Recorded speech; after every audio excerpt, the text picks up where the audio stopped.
Hello, how you doing, Coach? This is Jason Light, GM in Tampa. How you doing? I'm great, man. I'm just watching the draft right now. Bucs fans, my fear, the Bay Gunners. It's night 2 of the draft. The draft continues. It rolls on. Last night, they started off with a bang, taking Ruben Bain Jr. out of Miami. My top edge rusher in this year's draft class. When you think about the top 3 guys, you think about, of course, Arvell Reese out of Ohio State. You think about David Bailey out of Texas Tech, who had 15 sacks himself in 2025. And you also think about Ruben Bain, of course, as one of your top 3 edge rushers in this year's draft class. But I think he's the most well-rounded. He's the best, in my opinion, out of those 3 guys. You think about Arvell Reese is a project player. He's a hybrid linebacker / edge rusher. These guys going to have to learn that position. It might take him some time. David Bailey, he's a super solid pass rusher. But I think the fact that, the Miami defense was just allowed, they just trusted Ruben Bain Jr. and run defense so much that sometimes it would just be him and Keontae Scott on one side of the defensive front. I mean, Ruben Bain Jr. is the most complete edge rusher in this year's draft class, and Buccaneers got him somehow without needing to trade up. That's the coolest part, right? All right, so if you guys have not done so already, make sure you subscribe, please. We recently just passed, actually today, we passed 600 subscribers, and we're trying to race to 1K subscribers. So just check if you are subscribed. If you're not subscribed so far, please make sure you guys do so. We got our first comment here. Let's put that up. we love you. Have a great show. That's my wife and son. Thank you guys so much. I love you guys. I love you guys more than you could ever imagine. All right, so there are plenty of good players still available on the board. This is going to be a very interesting night. Do the Buccaneers get aggressive and trade up for a player that they really like? Do they just stick and pick and wait for the board to fall to them at number 46? Or do they trade back and try to acquire maybe an extra 3rd or 4th round pick in this draft class? We just got to see how the night rolls on. But I'm hearing there's going to be plenty of trade movement early on and night number 2. So that's exciting to see. But I want to pull up the best players still available on the board. And you think about all the guys who went in night number 1, but there's still plenty of talent available in night number 2. And this is from Daniel Jeremiah's top 150 list in terms of the best prospects still available. And the top prospect, and Daniel Jeremiah is a huge Emmanuel McNeil-Warren fan out of Toledo. But Emmanuel McNeil-Warren, who had a slow 40 time, he ran somewhere, I believe, the late 4.5s at the combine. He was not the most athletic. He was Dylan Thieneman and Caleb Downs, of course, but he's still on the board. He's a hard hitter. He's a long, lengthy guy as well. So I don't see the Buccaneers necessarily going safety in the 2nd round, but if he somehow fell to 46, I think you have to consider BPA. Jermon McCoy, he is, in my opinion, CB1 in this year's draft class over Mansour Delane, who went, I believe, 8 or 9 to the Kansas City Chiefs last night.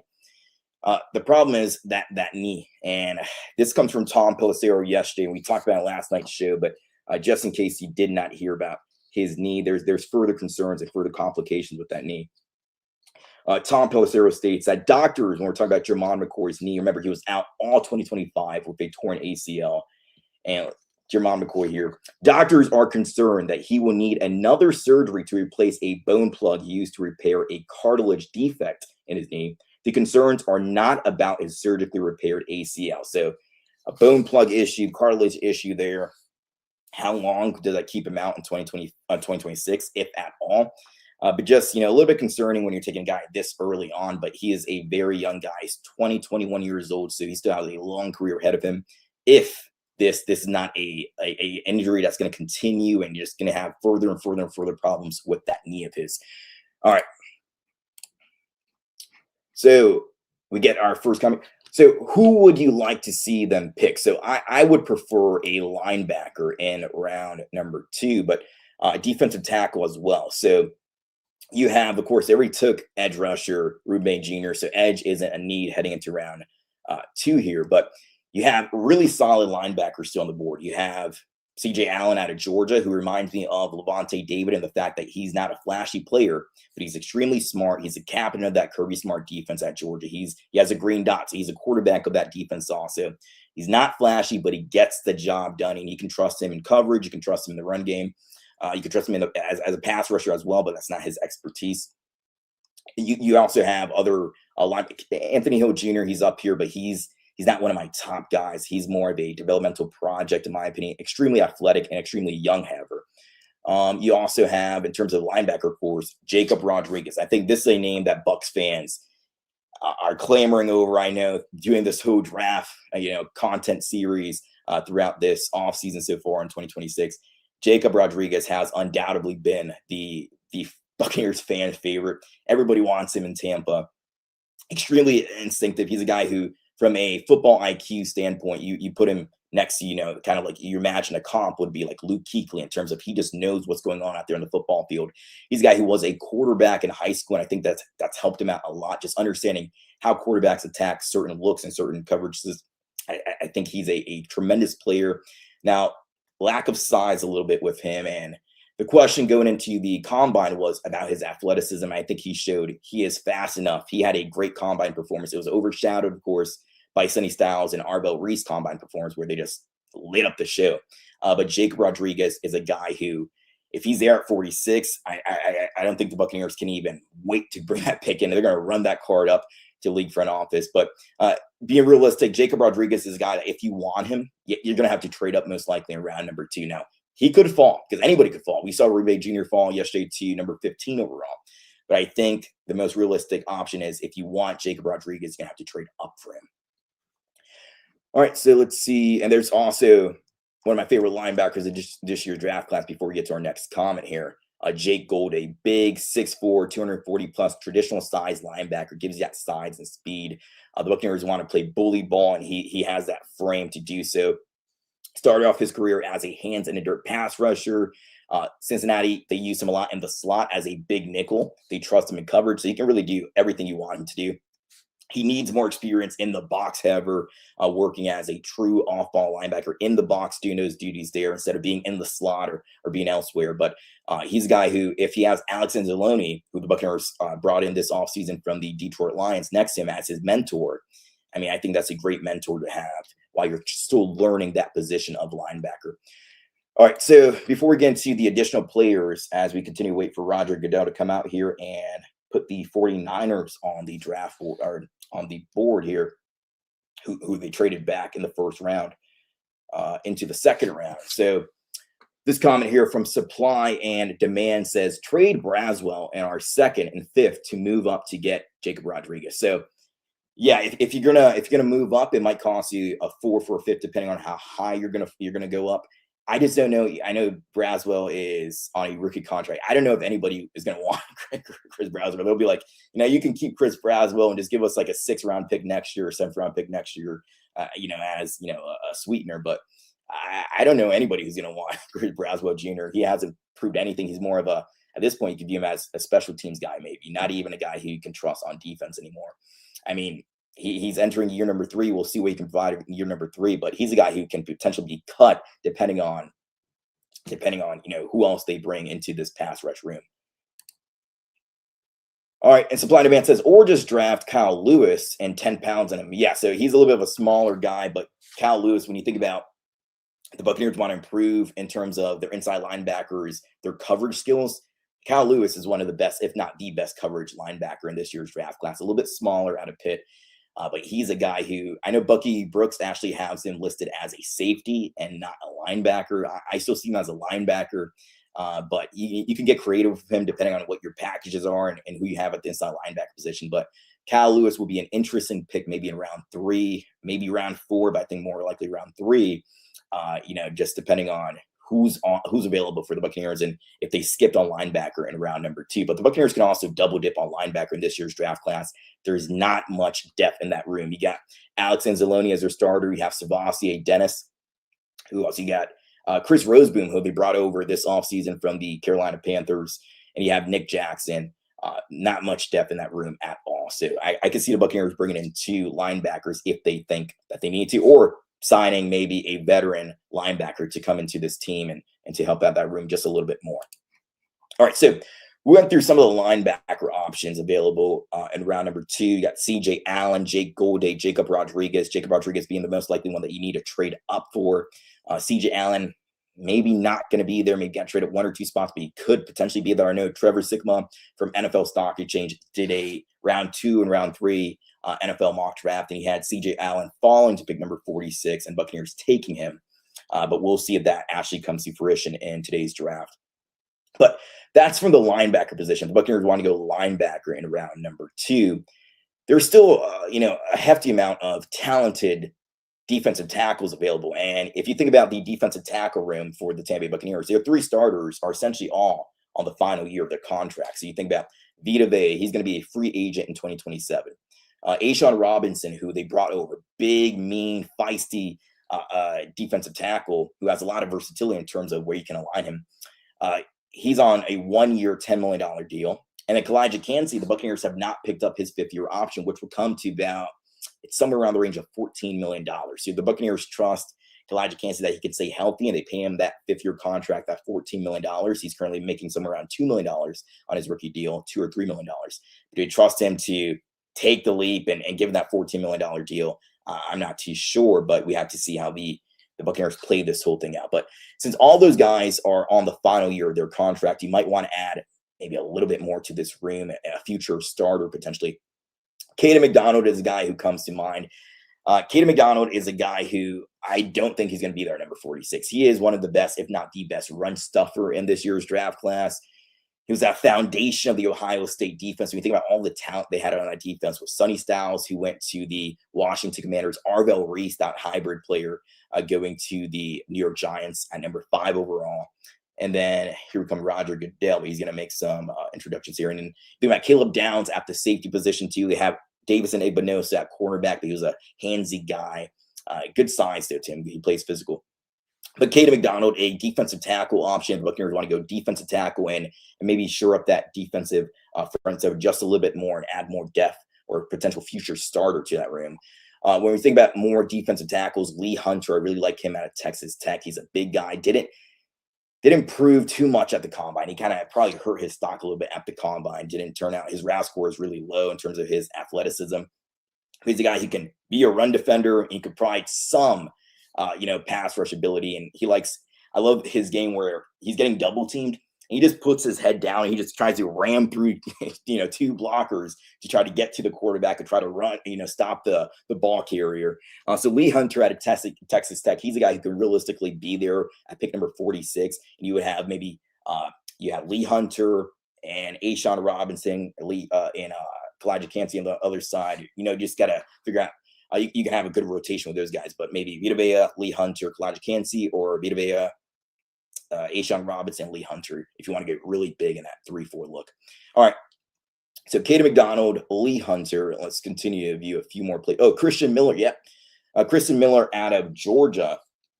He's also a very, very solid run stuffer. He is a guy who can play nose tackle for you if the Buccaneers were to move on from Vita Vea, or if there's a Mike Evans situation where he goes and plays for a different team in 2027 since he's a free agent. You have your future nose tackle in the room already with Christian Miller. Again, a run stuffer, just like Caden McDonald. But the way he impacts the pass game is by just collapsing the pocket, that pressure from the interior. Think about Tom Brady. And his kryptonite was that pressure from the interior. He wasn't a mobile guy who can go out on the run and try to make plays with his feet. He did it sometimes, but that wasn't, of course, where he was great at. But Christian Miller can provide that interior pass rush. And looks like the 49ers are about to go on the clock here, but he's just going to collapse the pocket and allow the other guys around him to make plays. Allow those other edge rushers. And you think about now, the Buccaneers edge rushers, you have, of course, Reuben Bain Jr. and Yaya Diaby out there. And they also have David Walker, who they're extremely excited about. He was a 4th-round pick out of Central Arkansas last year, torn ACL in 2025, but they're extremely excited about him and what he could provide potentially. They also brought in Al-Quadri Muhammad on a 1-year, $4 million deal that could go up to $6 million with incentives. So they have, a lot of pass rushers now. And if they just want to shore up that defensive line a little bit more with a future starter, with all their 3 starters right now being on 1-year deals, Christian Miller, Caden McDonald, Lee Hunter, all guys you can look for. All right, I know Flash Gordon, if you're in the watching right now, you really love Traden Stukes, and he's a guy who is a long, I believe he's 6'2", a long defensive back who has great speed to his game. He ran a 4.33 at the combine.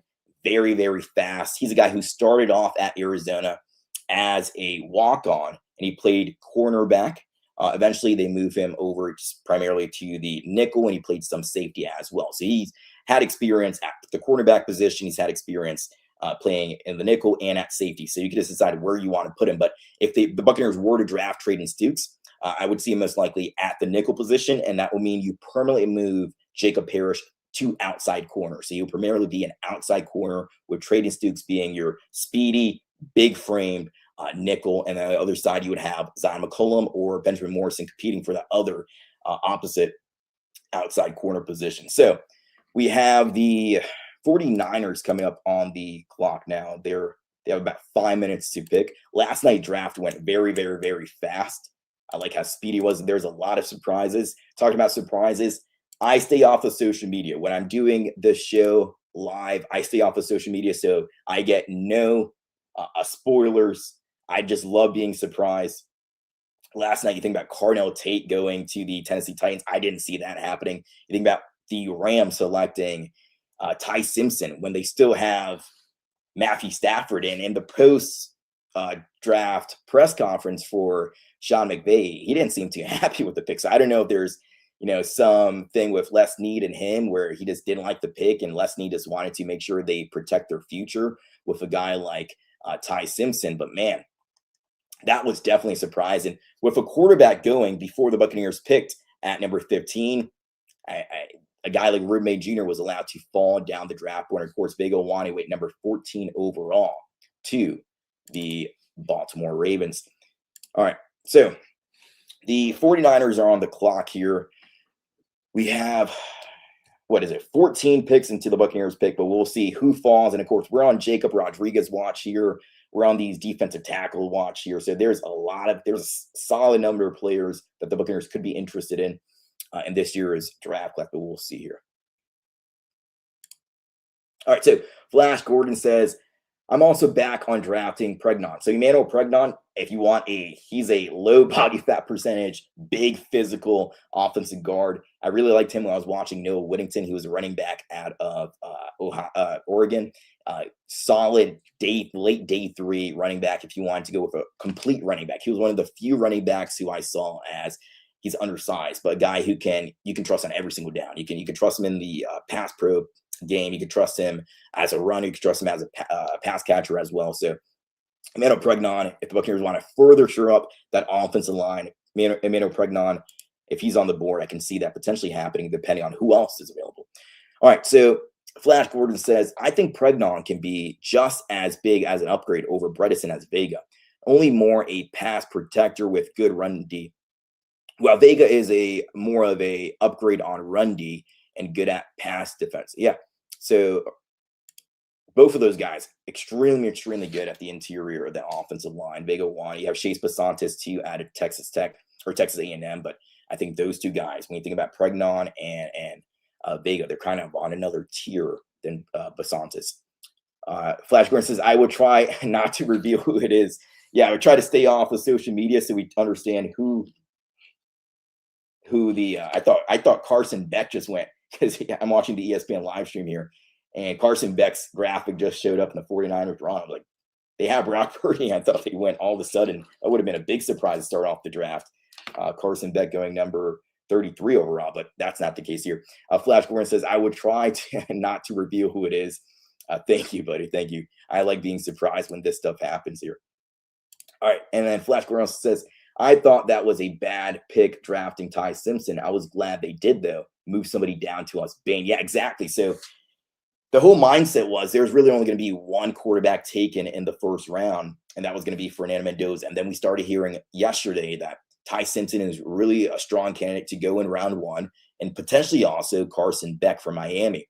But luckily for the Buccaneers, 2 quarterbacks went in the first 15 draft picks. And that just allows, like you said, one good player to just fall down the board that they were not expecting. That player happened to be Ruben Bain Jr., again, my top edge rusher in this year's draft class. All right, so the pick is in for the 49ers, and we'll see who they kick off this draft with. Maybe if they go wide receiver, you still have Denzel Boston on the board. If they wanted to shore up that offensive line a little bit more, maybe go Pregnon or Basantis. Roger Goodell's not out there yet, but we'll keep an eye out here for that. But let's go back to our best available board. All right, so when we look at cornerbacks now, so Colton Hood is still on the draft board, and he played for Tennessee last season with Jerron McCord being out. I think we're going to have Roger Goodell come out here and announce the first pick in this year's draft class, or for the second round. Let's see who this is. They don't trade back anymore. They did trade out of the first round, but they stick and pick at number 33. We'll see who this guy is.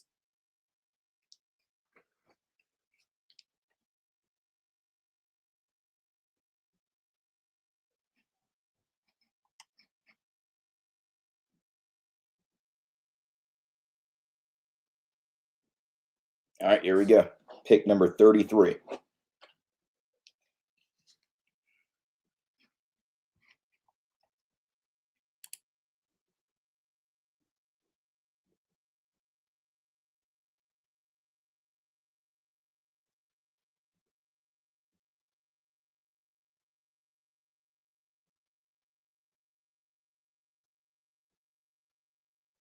This would be interesting if it's a guy like Denzel Boston, but let's see who it is.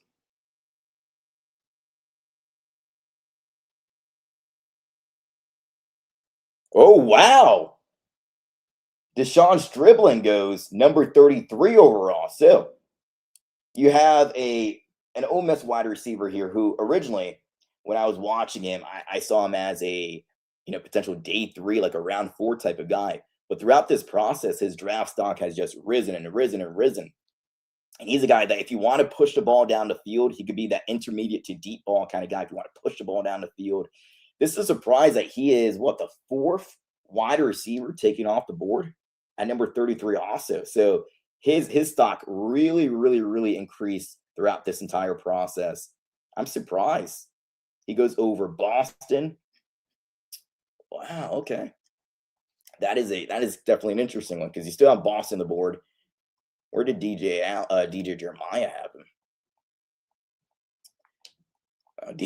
You still have Jeremy Bernard also, who is this wide receiver out of Alabama, who's kind of like a gadget player. You can use him in the backfield. You can use him in a screen game. You can put him in the slide. You can really put him anywhere. Golly. So he had Stribling below also Malachi Fields, who's just a tall. There we go, 62. So he was Daniel Jeremiah's 62nd overall prospect in this year's draft class, and he goes 33 overall. So the hype was truly real with him, and the 49ers fell in love with him. So the 49ers, they, of course, brought in Mike Evans, who I know a lot of Bucs fans were extremely upset with that. But the 49ers brought in Mike Evans this offseason.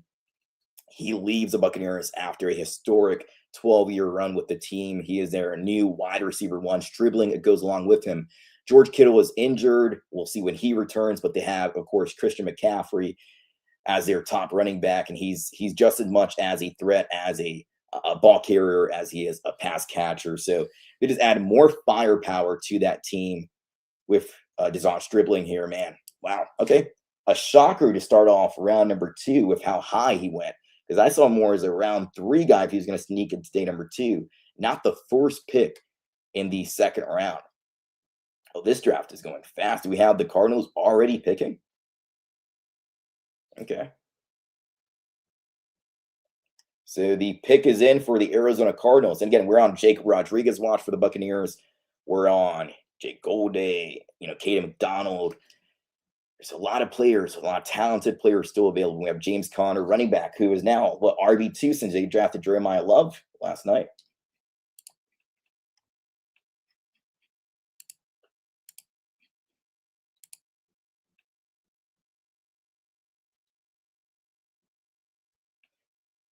So, okay, this makes sense and Flash Gordon says, I haven't checked out the wide receivers. All right, so this wide receiver class have some talented guys in, round 2, round 3. Later on, you're getting some trait guys, guys who have, like extreme quickness. You have guys like Jeff Caldwell out of Cincinnati, a bigger guy, but he doesn't know necessarily how to use his size correctly. But Chase Basantes goes number 34 overall to the Arizona Cardinals. And the Cardinals are a team who, of course, took a running back with the 3rd overall selection last night. And Jeremiah Love comes in. He's your new face of the franchise. But if you're going to draft a running back that early, you need an offensive line who can protect him.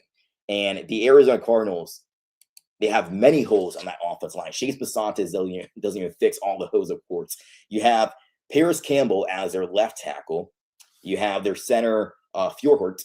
And then you have now Chase Basantes, who can be in one of those guard positions, left or right guard. They still need another tackle.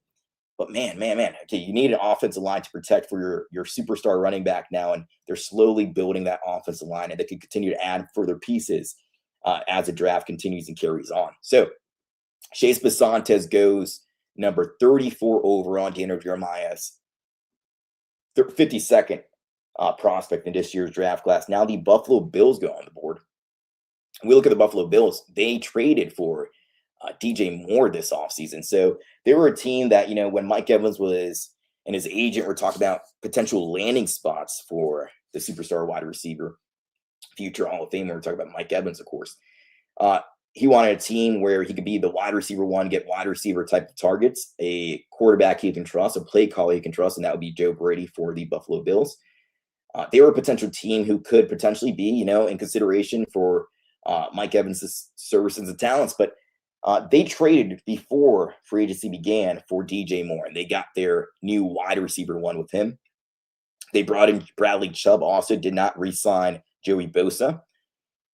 They brought in safety C.J. Gardner-Johnson, and cornerback Teron Johnson moved on to the Las Vegas Raiders. So the Buffalo Bills, they're not trading. We heard that there could potentially be some trades early on in this year's second round of the draft, but so far, every team has sticked and picked, and it's going fast. We got the Buffalo Bills about to announce their pick now, and that means that the Las Vegas Raiders are going to come on the board number 36.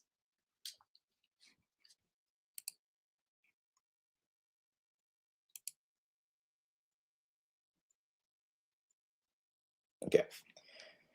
So Flash Gordon says, I would think there's not a lot of interesting players left. I trade up, but if I were the Bucs, if the Bucs don't trade up, then I'd assume they think they can find players all the way down to pick 77. So that's their 3rd round pick. This draft is still talented. You have quite a few guys in round number 2 and round number 3. That's really the meat of this draft class. When you think about round 2, round 3, round 4, they're going to be able to find a potential, starter or two, or at least a really solid role player. Let's see who the Buffalo Bills are taking now with the 35th overall selection. Okay, so the Buffalo Bills take an edge rusher, and this is good for the Tampa Bay Buccaneers. If they get a run on edge rushers here, they already took their edge rusher last night with Ruben Bain Jr., who fell to number 15 overall. TJ Parker goes to the Buffalo Bills, so they add another edge rusher. They brought in Bradley Chubb. Joey Bosa has not been brought back to the team. He is currently a free agent. So they bring in a young edge rusher, TJ Parker. Now, TJ Parker is not a guy that I was high on whatsoever. Let me see where Daniel Jeremiah has him as 27 overall. He had, just like most of those guys on the Clemson defense, he had a down year. And when I was watching his 2025 tape, most of the plays that I was seeing, I was like, man, it just doesn't look impressive. And then it feels like the players around him were really contributing to the big plays that he had. Now, he had some plays on his own, of course, but it just felt like the guys around him were putting him in positions to make those big plays on the quarterback rather than him doing this on his own in one-on-one situations. But TJ Parker, not a guy that I was necessarily high on, but good high-character guy. The Buffalo Bills find potentially their edge rusher of the future there. All right. Now that means that the Raiders are picking again. They had the first overall selection, of course, and they went with, of course, Fernando Mendoza, the new face of the franchise. And with Fernando Mendoza, I'm really interested to see, do they really stick to the idea of allowing a young quarterback to develop? Now, I got a chance to talk to Sean King, who was a former Tampa Bay Buccaneers quarterback about a month or two ago, and I asked him about this scenario where, it feels like quarterbacks are just rushed. They're rushed to start right away. Yeah, I'm going to get to that comment right now, supply and demand. But it feels like quarterbacks are just rushed. They're thrown out into the fire. A team could say, oh, we're going to allow the bridge quarterback, for example, like a Russell Wilson to be the starter. He's the QB1. But then after 3 or 4 games and the season's not going correctly, they automatically start throwing in the young rookie quarterback. And he just talked about essentially, like, you look at a guy like Jeremiah Love and Aaron Rodgers before him when he was the backup to Brett Favre. When you allow a guy to develop and learn the system and just get as many mental reps as he can and understand the NFL game and all these kinds of things and learn the system in a way that he doesn't have to think so much when he's out there, he can just play fast. That's what's best for these guys.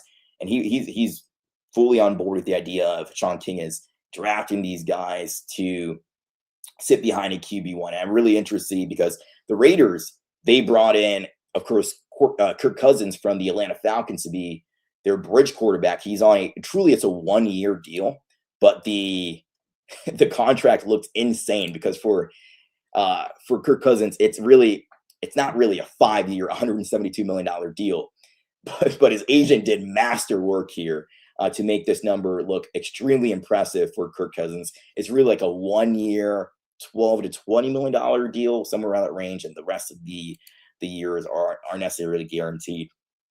But if I was the John Spytek and Clint Kubiak of the Raiders, I truly allow Kirk Cousins to start this entire year. The Raiders have so many holes on that team. You just allow Fernando Mendoza to learn the system, Clint Kubiak's system, and to learn behind a veteran quarterback like Kirk Cousins. And then in 2027, his second year, that's when he can put him out there and he'll be your true QB1. But you let him just sit, learn, and develop. I think that's the best thing. And he has, of course, Tom Brady as the minority owner. Oh, and the Houston Texans actually trade up with the Raiders. But we'll talk about the Raiders later on then. But let's see here. OMG, the Bills didn't take Jacob Rodriguez. So the Bills and the Panthers. I forgot who it was, but right here it's Jeremy Fowler of ESPN. So he stated yesterday that several NFL scouts believe that Jacob Rodriguez will be the second off-ball linebacker drafted.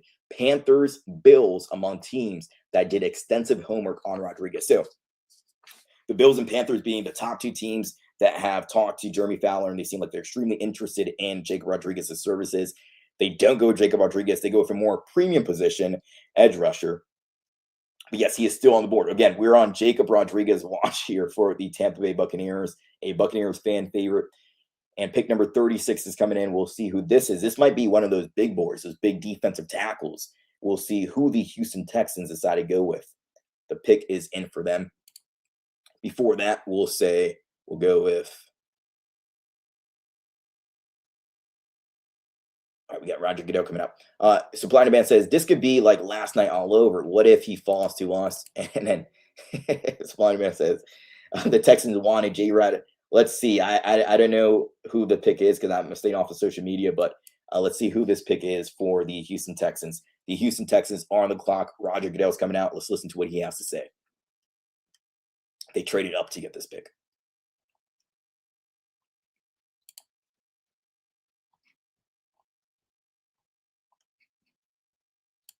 Oh, it was one of the big boys.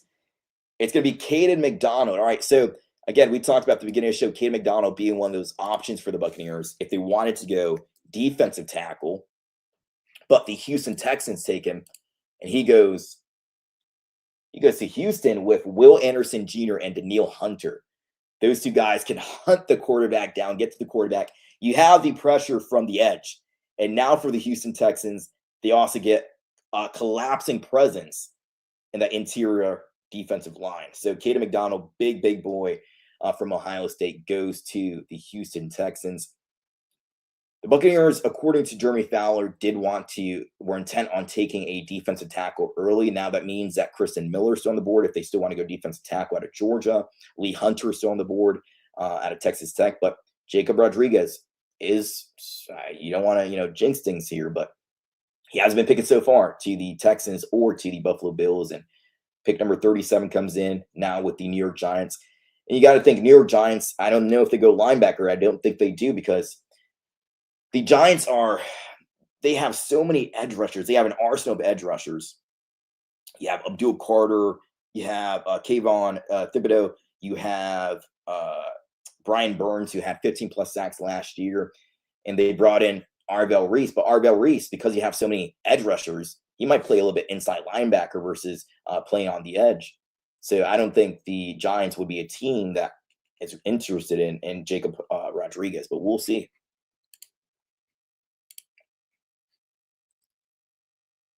All right, so Flash Gordon says, I like Jacob Rodriguez, yes, but I like a couple other guys in the second round, CJ Allen, and I like Anthony Hill Jr. I consider him a better Devin White. So I'm not extremely high on Anthony Hill Jr. as necessarily a second round pick. He's kind of a guy who's going to need time to learn and develop. Extremely athletic, though, extremely young. Also, he's 20 or 21 years old. He's a junior out of Texas, but I do like CJ Allen a lot too. I like Jake Golday at the inside linebacker position. If Anthony Hill Jr. is there in round number 3, I like that value for Anthony Hill Jr. because he's a guy who's going to take a little bit of time to develop. But I like those guys as well here. All right, the pick is in for the Giants, but they're not ready to announce it yet publicly. Supply and Demand says, OMG, they got Big Mac. McPounder is what the NFL Stock Exchange has started for his nickname. We could get him or CJ, I think. So McDonald off the board here, but CJ Allen is still, of course, on the board here. Pick number 37. The Buccaneers don't pick to pick 46. So we have, what would that be, about 9 picks left until the Tampa Bay Buccaneers are on the clock. All right, so again, for the Giants, they probably don't go linebacker here, so that's good for Tampa. I wonder who this pick is going to be.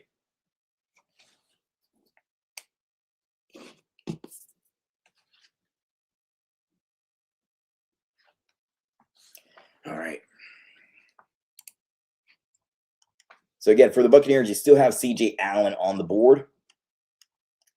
It will be good if there's a run on edge rusher. Now, TJ Park already went off, but Cassius Howe still available if he gets picked before the Buccaneers pick at number 46. You have a few other edge rushers. You have R. Mason Thomas, of course, still on the board. Zion Young on the board also. He's a very big guy. He's a better run defender than he is a pass rusher, but he can do both those things for you. He can be an every down back or every down edge rusher for you. Let's see who else from the edge rush position still out there. Those are your main round 2 guys. Jacob Akis, or Gabe Akis, out of Illinois. He's a guy who has a wrestling background. He actually is a Florida kid also. He's a guy who can be one of those guys who can really develop into an every down defensive end also. So I don't think he's going to be picked before the Buccaneers pick at number 46 there. But those from edge rushers, if there's a run on edge rushers, look for those guys to be called. So the pick is in for the Giants. We're waiting for Cade McDonald to end his moment here. He's, of course, all these guys, they wait their whole life for this draft pick, this selection to be called. And he's enjoying his moment there. All right, we're going to get the Giants picking up here soon. But, yeah, I think edges will go instead of our linebackers. So in a perfect scenario, since they already got their edge, there's a run on edge in round 2 before pick number 46. And that allows 1 or 2 of the solid linebackers, the CJ Allen of the world or Jacob Rodriguez, to fall to number 46. Trade up, Jason. Supply and Demand says, trade up, Jason. Man, I don't know if he's going to trade up, but if you want to guarantee that he gets one of those guys, he could do that. But let's see. You would have to give up, a 4th or a 5th round pick depending on how high you're going to trade him. We got the pick for the Giants coming in here.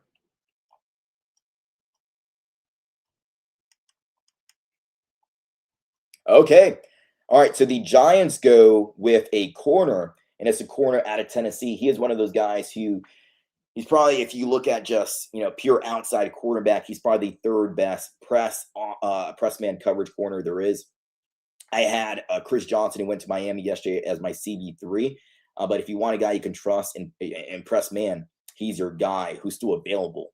He's your guy. Another cornerback who I just thought of who could go before the Buccaneers or be a BPA type of player is D'Angelo Pons from Indiana. D'Angelo Pons, he reminds me of Brent Grimes in terms of he's a small cornerback.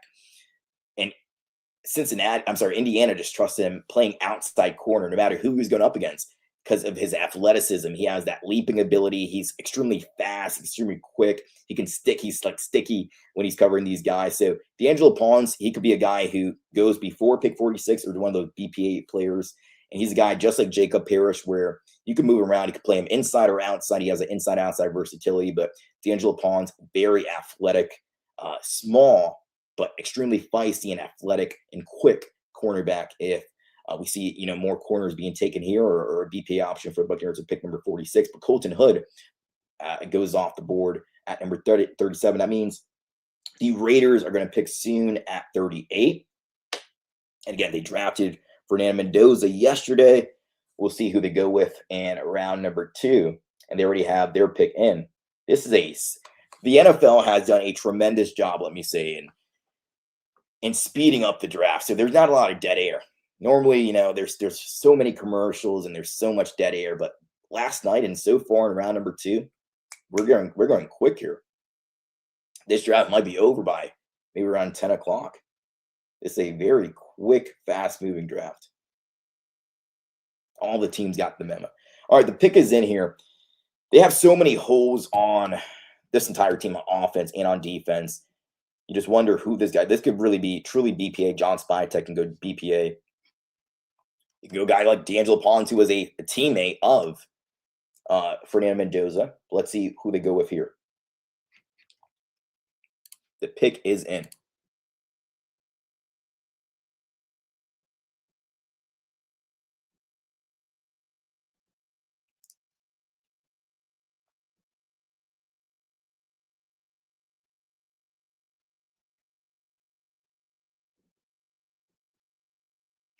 Mother's Day coming up May 10th.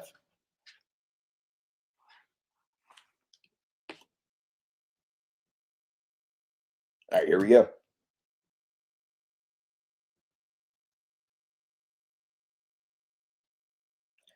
Flash Gordon, you're not going to like this one. Trayden Stukes goes off the board at number 38 overall. Again, we talked about him. He's a guy who extremely long and extremely for a DB. And he originally, PFF had him at 6'2". His official measurements almost 6'1" here, but still extremely fast, good size for him. He's a guy who came into Arizona as a walk-on. He didn't have a spot guaranteed. His dad played college football, and the DB's coach was his dad's DB's coach. So he was like, hey, Trayden Stukes, do you want a spot as a walk-on on our team? And he accepted it, and I believe he was a track athlete too before that. But he went through a lot of change. He went through, I believe it was like 6 or 8 defensive coordinator changes throughout his years at Arizona, multiple head coaching changes as well. So he's a guy who probably is going to be able to quickly adjust to the NFL in terms of the playbook because he's gone through so many different changes at college that he's had to learn so many different systems, so much, different terminology that when he gets to the NFL, he's probably going to be a quick study. Let's get to some of our comments here. My guy Ryan, my buddy Ryan, how you doing, man?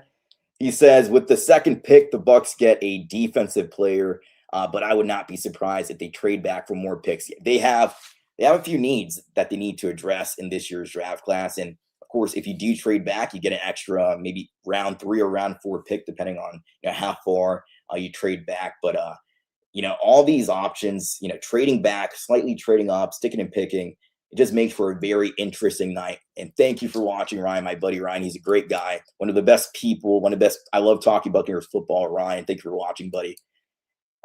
Supply and Demand says, trade CG12 to the Raiders. So Chris Godwin Jr., the idea here is trading him to the Raiders. I think there is a lot of dead cap. I think it's an extreme number of dead cap for the Buccaneers if they were to move on from Chris Godwin Jr. just because of the void years and the contract situation and all that kind of stuff. So it just wouldn't be a realistic option because of the salary implications of trading Chris Godwin Jr. this year. It might change next year, the year after. I have to look at the salary for him.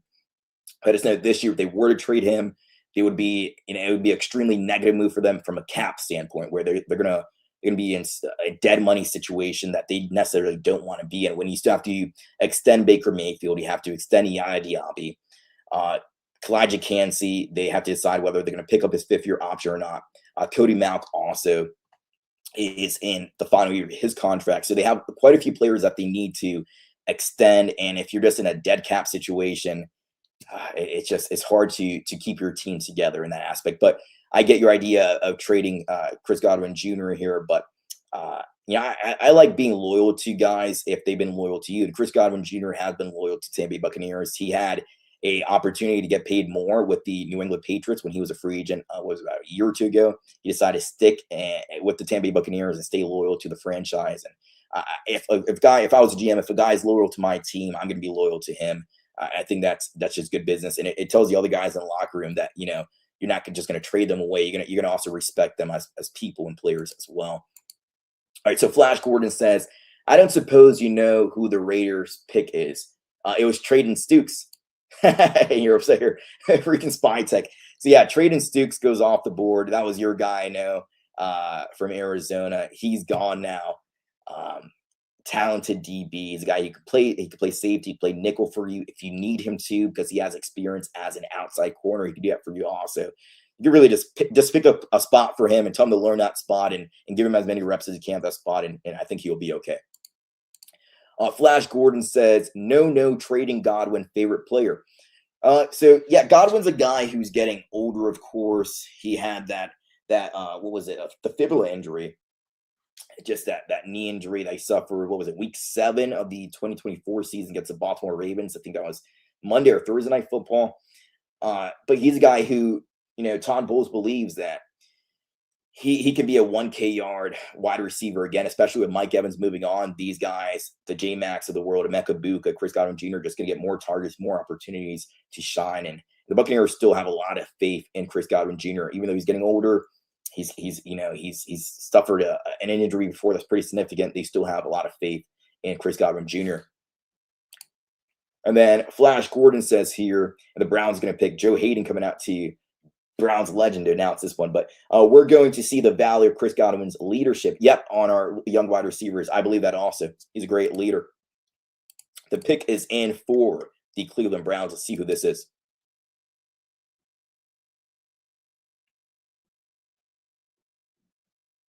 Okay, so Denzel Boston is the pick for the Cleveland Browns. So they drafted last night KC Concepcion, which a lot of teams viewed him as the wide receiver 3 in this year's draft class. He's a guy who you find a way to get him the football, and he's just going to do the rest. He's a guy who's extremely athletic. His movement skills, his agility, his lateral agility also just insane. A big yak guy. He could do it as a returner as well. But now Todd Monken gets his Mike Evans, that big wide receiver, that big X wide receiver to just help out that Browns offense even more. Remember, Todd Monken, former Tampa Bay Buccaneers offensive coordinator, and I believe he's also the wide receivers coach at the same time under Dirk Cutter. When Dirk Cutter was here in Tampa, and of course, Jameis Winston was the quarterback. But Mike Evans was his wide receiver 1. And Todd Monken gets another big wide receiver who's like a Mike Evans. He's not, of course, exactly Mike Evans. Mike Evans is a 1-of-1. But when you think about big X wide receiver who could just be a little bit more than just a possession guy, but you throw it up to him, he's a red zone target, red zone threat. He has great speed to him. My thing with Denzel Boston was, again, whenever he faced tougher competition in college, his production necessarily wasn't there. And I just want a guy who has proven it. I was looking at the 2025 team. I went back to 2024. It's like, anytime he's facing a tougher school like Oregon, for example, Ohio State, he just doesn't show up in those games. So we'll see, because every single week in the NFL, you're going up against tremendous talent. We'll see, how he pans out in the NFL at the next level. But great pick, I believe, for a young Cleveland Browns team who they still don't know who their quarterback is, but they're solidifying the offensive line, and they're getting pass catchers who can be really serviceable for them. All right, the Chiefs are on the clock now here. They've gone Peter Woods. They've gone Mansour Delane. They've had a very solid draft so far. Let's see who they pick right here, number 40 overall.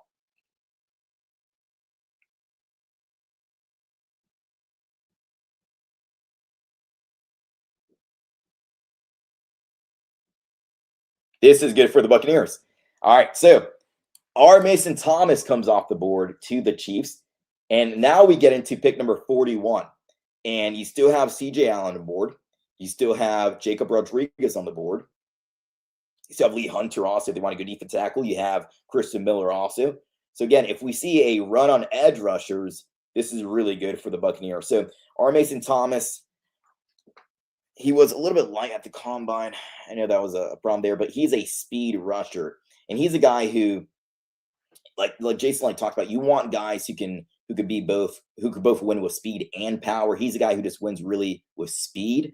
That might, hurt him, of course, in the NFL. Maybe he just is early on in the NFL at kind of like a third down pass rush specialist. You put him in obvious passing situations, but they get speed. They get more speed. They get more talent for the defense. They've had a tremendous draft. Mansour Delane, your new potentially CB1. Peter Woods out of Clemson, who was my defense tackle one. And now R. Mason Thomas, fast, speedy guy. He was hurt in 2025. He had multiple injuries. I believe it was a knee and a hamstring injury. His tape mostly comes from 2024. But, I mean, they just add more talent to that defense. Now, of course, Patrick Mahomes out, recovering from that torn ACL. But, man, they've added a lot of talent on that defense. So, again, fast-moving draft. The Cincinnati Bengals have already picked their next guy.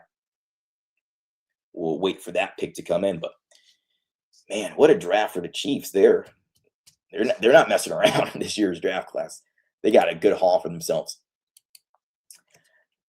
All right, so Flash Gordon says, "I've got 3 of my guys still on the board, and only 4 or so picks to us. Surely one of them will fall to the Bucs. He has C.J. Allen, Jacob Rodriguez. Let's see, or how about Pregnon? So." Those guys are still on the board. We'll see who the Bengals pick. Hopefully the Bengals pick one of those guys, but those are all really, really solid options. Let's see who the Bengals go with here with pick number 41. The Buccaneers pick coming up real soon.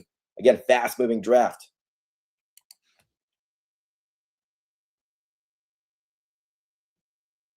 This is good. I keep talking about a run on edge rushers, and we see another edge rusher go back-to-back. Now, this is Cassius Howell, who was a guy that I really liked, but again, smaller than ideal arm length, but he is not like a Ruben Bain that you can fully trust him as an edge rusher. Todd Bowles talked about Ruben Bain Jr. being a perfect fit for his defense. He can really do all. He can do anything you ask him to do.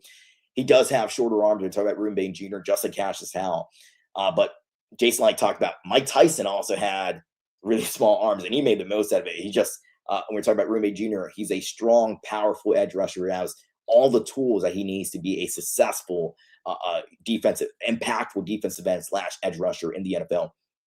And Cassius Howell goes number 41 overall. Again, an edge rusher run is perfect for the Buccaneers because that allows one of the other guys at a position of need fall to them at 46. So far, it looks like Jason Light is just going to stick at number 46. We don't see any movement yet, but if he feels like one of his top guys is going to be taken soon, he might move up a little bit. I don't see. So pick number 42 is the New Orleans Saints. I don't think Jason Light would do a, inter NFC South kind of trade like that, because then you give, the Saints an extra pick, just extra ammunition, and the Saints, their pick is in. So again, fast moving draft here. So the Saints went with Jordan Tyson yesterday, which is bad news for Zion McCollum. It's bad news for Benjamin Morrison and Jacob Pierce, because now Tyler Shuck has Crystal Olave and Jordan Tyson, who is, when he's healthy, I think he's a wide receiver 1 in this year's draft class. His movement skills are amazing. His highlight reel, his just film is really incredible. The way he contorts his body, the way he finds ways to get open, create separation. We'll see who the Saints pick here. Supply Demand says, OMG, J-Rod will fall to us. We don't know yet, but man, it's looking like it. I don't want to jinx anything. Okay, so this was one of the options I talked about early in the draft, or early in the night, for the Tampa Bay Buccaneers. Kristen Miller goes number 42 overall to the New Orleans Saints. So he's going to be a problem in the NFC South for the Buccaneers, but he's a very solid run stuffer, great size. Again, he doesn't necessarily win his pass rush reps in terms of like he's getting to the quarterback consistently, but he's going to collapse the pocket. He's going to allow the edge rushers around him, the playmakers around him to get to the quarterback and be impactful. He's just going to eat space up and really disrupt the quarterback from the interior, from the middle. We have now Miami at 43, the Jets at 44, the Ravens at 45, and then the Buccaneers. So we got 3 more picks before the Tampa Bay Buccaneers pick. You still have Jacob Rodriguez. You still have C.J. Allen and Flash Gordon, Emmanuel Pregnon. This is shaping out to be a really, really good first 2 rounds for the Buccaneers. One of those guys falls to them, and they already took, of course, Roommate Jr. in round number 1. You still have Lee Hunter on the board also. All right, so Flash Gordon says, like Cassius, but almost just a designated pass rusher. Yeah, so that's kind of my view on, unfortunately, him and R. Mason Thomas. But now, if you have I was thinking about this yesterday night after Buccaneers drafted Reuben Jr. If you have 2 solid, established, every down edge rushers, and you want to have a guy that you draft in round 1 and round 2 as a pass rush specialist that you can put out there in third down situations, and a guy like Reuben Jr. has inside-outside versatility, so maybe you move him inside sometimes. You just have your designated pass rusher come out on third downs. You want a rotation at that position. You can never have enough good edge rushers, too many good edge rushers, but yeah, I see him right now as a guy who comes in on third downs, obvious passing situations, and tries to affect the game in that way. All right, so the Miami Dolphins are on the board. They went with Caden Proctor, big offensive tackle out of Alabama yesterday. They still need a lot of help on the offensive line. They signed Malik Willis this offseason. And no, Supply and Demand says, OMG, I'm scared of Miami. I mean, if I'm Miami, I know Jacob Rodriguez is there, but they still need so much help at the offensive line position and defensive line. So maybe they stick with the trenches. I know Jeff Hafley, their new head coach, and their new GM, both coming from the Green Bay Packers. Both of these guys, they want to build this team through the trenches. So through the offensive line and the defensive line. We'll see what their pick is here, but you got to protect Malik Willis. And if they draft a guy like Emmanuel Pregnon, who I know Flash Gordon, you're very high on, I really like him as well. He's a guy who makes sense here if they wanted to continue to build that offensive line. But man, if I'm Miami, I don't go Jacob Rodriguez because I think they really need to build the trenches there. And of course, they also drafted, I forgot about him, Chris Johnson, who was my CB3 out of San Diego State. In my opinion, the best off-coverage zone corner in this year's draft class. This could be like Supply and Demand. I believe you said earlier, it's completely be like last night where Jacob Rodriguez potentially falls to pick number 46. The Jets, when we think about who's coming up next, the Jets brought in Demario Davis from the New Orleans Saints, veteran linebacker, so they don't necessarily need a linebacker right away. The Baltimore Ravens, I don't think they go inside linebacker. They could. They have Jesse Minter as their new head coach. He's a defensive-minded guy. Maybe they add a playmaker there, but I think the Baltimore Ravens are the biggest threat to the Buccaneers unless some other team trades up here. All right. Bucs might get J-Rod, potentially looking like he might fall to that spot. But we got to see. Again, I think the Ravens or a trade-up team might be the last remaining big threats to. I mean, McNeil Warren is still on the board, man. That's insane. Maybe the Dolphins go with another cornerback to just help out this defensive backfield where they have, what's his name, Sky Duck as one of their top corners. He's not really a CB1 or CB2 in the league. Who's Malik Willis throwing to? Yeah, so they need also some wide receiver help also. I just know they want to build through the trenches, but I don't think this is a team that you have to be scared of them drafting Jacob Rodriguez. Now, I could be wrong. I could be proven wrong here about a minute, but I don't think they're a big threat to the Buccaneers in terms of if you want Jacob Rodriguez, them taking him here at number 43 overall. Javon McCoy still on the board, of course. He is my CB1, but again, that knee injury is a little bit more complex than we originally were hearing about that. So teams appear to be really scared of Jermon McCoy. I know before the draft, before night number 1, a lot of reports are coming out that teams have taken him off. Some teams have taken him off their draft board because they're so concerned with that knee. But he continues to slip there. With the other guys who are healthier, Jacob Rodriguez, CJ Allen still on the board, I don't think they go with Jermon McCoy. But the Dolphins, potentially, if they were willing to be patient with him and let him sit out the entire season if he needs to, we'll see who the Miami Dolphins pick is here. Pick number 43. And again, we're on Jacob Rodriguez watch, but I don't think this is a threat here for his services. The pick is in. Let's hear who it is.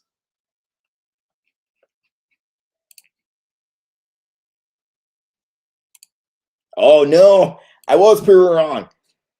They went with probably the most talented linebacker still available, and that was Jacob Rodriguez. Bucs fans, this is a very, I'm sure, very sad moment here. Man, I didn't think they were going to do it. I did not think they were going to. I thought they were going to continue to build the offensive line, build that interior of the defensive line, potentially go edge rusher if they needed to. But man, because again, Bradley Chubb moved on. He went to the Buffalo Bills. They could use an edge rusher. But they go Jacob Rodriguez, the new quarterback of that defense. How do you guys feel about that? Unfortunately, man, oh man, golly. Kayler, no. So we were on Jacob Rodriguez watch. I didn't think that the Dolphins were a threat, but they were a threat at the end of the day. All right, so he's gone. So now if you want linebacker, CJ Allen works. Jake Golday works. You can go Lee Hunter if you want to go defensive tackle. You could potentially now hear Ryan, you talked about this earlier, trade back situation. If you want to trade back slightly, pick up an additional round 3, round 4 draft pick.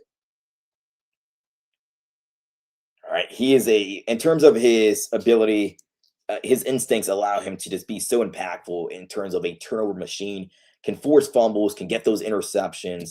Just it always seems to be around the football and always seems to be making plays. He was one of those guys who there was a lot of outrage when the Heisman finalists came out and he wasn't one of the nominees, and a lot of people believed he should have been one of the nominees, but he wasn't. But he's off the board, and the defense of the Dolphins continues to improve in this draft. So it looks like the Lions here at pick 44, it appears that they have traded up with the Jets. And the pick is already in, so we'll see who this is. A lot of reactions here about, I'm not drafting McCoy. Yep. So McCoy, all those concerns about the knee. We have Calvin Johnson, legend, come out for the Detroit Lions to announce this, their second-round pick. Supply and demand. Oh, my God. No, OMG. Oh, man. Sad for some. I like CJ Allen as well, and some of the other options. Yeah, they're still good options, okay? If the Buccaneers wanted Jacob Rodriguez, unfortunately, they're going to have to trade up for him. Okay, this is good again. An edge rush run early in the second round. Buccaneers did not need to go with edge. Now, Derek Moore is a guy who I was not necessarily extremely high on. I see more, if you're looking at true draft value, I thought he was going to be more of a third-round guy. He got beat pretty badly at the Senior Bowl by Maxi Yonicher, the tackle out of Arizona State. But not to say he's not talented, but I just saw him more as a round 3 guy. But again, an edge is taken here before the Buccaneers pick. That's good. Now their only threat for one of those other good players that we've talked about, their other options, all the Baltimore Ravens, who pick at pick number 45. All right, so Kayleard says J-Rod and Bain would have elated the Bucs defense to that level. Yeah, I know. If you think about this offseason for the Buccaneers, it's for early on for Bucs fans, there was just a dark cloud above their head because you have Mike Evans moving on after 12 years to the San Francisco 49ers. The Buccaneers tried their best to retain his services. He just wanted a new challenge. He wanted to be in a team that he believed could win the Super Bowl this year. He goes to San Francisco. And then you have Levante David also retire, a big blow to this defense. And I think if the Buccaneers would have gotten somehow Reuben Bain Jr. and Jacob Rodriguez, I think the fans would have shown up opening day for kickoff, and the hype for this team would have been extremely high. There would have been a sense of a new era in Tampa, but there's still talented guys. Jacob Rodriguez, of course, wasn't the only option we talked about. There's still very talented guys available. Lee Hunter, CJ Allen. You have D'Angelo Pons, Jake Golday. So there's plenty of good options available right now for the Tampa Bay Buccaneers. We have the pick is in for the Ravens, and we'll see who the Ravens end up picking. Get Pregnon in. So Emmanuel Pregnon is still on the board somehow. If you really want to shore up that offensive line, I mean, you put him right next to Tristan Wirfs, and you have him and Tristan Wirfs working together. Graham Barton in the middle at the center position. Cody Mao coming off that torn ACL, but he'll be back for you this season. He'll be healthy once training camp OTAs rolls along. And you have, of course, Luke Gedeke out there at right tackle. And I was thinking also about this morning, Ruben Bain Jr. gets to go up against Tristan Wirfs. He got to go up against Francis Moutinho every single day in practice at Miami. He gets to go up against Tristan Wirfs and Luke Gedeke every single day. Tristan Wirfs, of course, being that one of the best, if not the best, tackle in the game. All-pro at right tackle, slid over a few years ago to left tackle, all-pro there as well. So Ruben Bain versus Tristan Wirfs every single day in practice. That's going to make both of those guys better. That's going to be great football. I can't wait for training camp to come so I can watch those two guys go up against each other. But man, think about that. Iron sharpens iron. Yeah, man. Supply and Demand says, I'm kind of hurt, but oh well. Unfortunately, the Buccaneers couldn't get that lucky that both Jacob Rodriguez and Ruben Bain both fell to them without needing to trade up. Again, if they were going to draft Jacob Rodriguez and solidify him, you would have to trade up to get his services, and he just goes slightly above the Buccaneers at pick number 46. The pick is in for the Ravens, but commercial break here. We'll see who the Ravens select when they come back. Flash Gordon says, I like my idea of drafting CJ Allen and then Roder, the Michigan linebacker. I'm sorry for the spelling. Both those guys have very low missed tackle rate. I might want that with guys like Love and the Raiders halfback, which is Ashton Genty. So a lot of these DBs in this year's draft class and linebackers have high missed tackles rate. That's why I was looking at a lot of these guys, and you're just like, is tackling becoming a lost art in college? Because you just see so many of these guys missing tackles. Some of the guys, like for example, in the 5th round, 4th, 5th round, there's a safety that I like, Michael Taft out of Texas. And his problem is he misses some tackles, but it's just because he's a little bit too light. He doesn't have enough muscle on his frame. I think if he got into an NFL weight room, he built some muscle, he can bring these guys down. You think about a guy like Saki Wheatley, who's the safety out of Penn State. He's a bigger guy, but he has a problem with tackles because he seems to kind of wrap around these guys. He tries to spin around his the ball carrier and try to bring them down that way instead of just grabbing them, kind of bringing them down, tackling them with a little bit more form and technique. But missed tackles is very high with these guys. And CJ Allen, he's a dependable every down linebacker. If you want to bring him in, he's that next guy. When you think about Derek Brooks, Levante David, and then CJ Allen, he's not flashy by any means. He's not, of course, Jacob Rodriguez with all his turnovers, but he can be very serviceable, and he could be your linebacker for the next decade plus if you brought him in. All right, quarterback Cisse is falling. I wasn't too high on Cisse. I can see the Buccaneers like him. I think he's a little bit underdeveloped. But Brandon Cisse is still on the board. He's still there. I would go D'Angelo Pawns over Cisse if they're going to go with a corner. Jamal McCoy, of course, extremely talented, but you don't know what corner you're getting from him anymore. You don't know what level of talent because of the fact that he didn't play at all in 2025. And again, there's further complications with that knee. But if he's healthy, he's CB1 of this draft class. He's a true shutdown, lockdown cornerback. You can trust him against any team's wide receiver one if he plays like 2024. And you can trust that he's going to eliminate that guy the best that he can from the game. All right. We have the Ravens picking, and then your Tampa Bay Buccaneers are on the draft board picking at number 46, unless they trade back a little bit. All right, so Supply and Demand says, I knew we would get hit for a commercial. Yeah.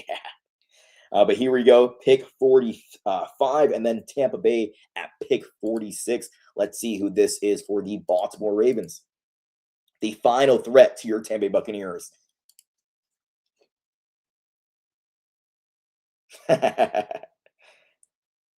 Mark Gimmer out here to make the pick.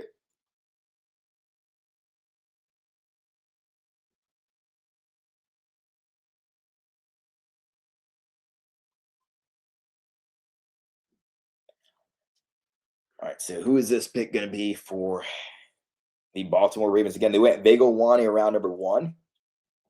Offensive line, let's see if they go with around 2.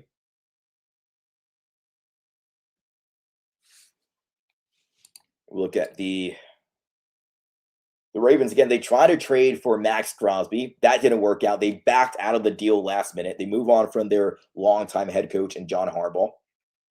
And you got Jesse Minter in from, he came over from the Los Angeles Chargers. All right, here we go.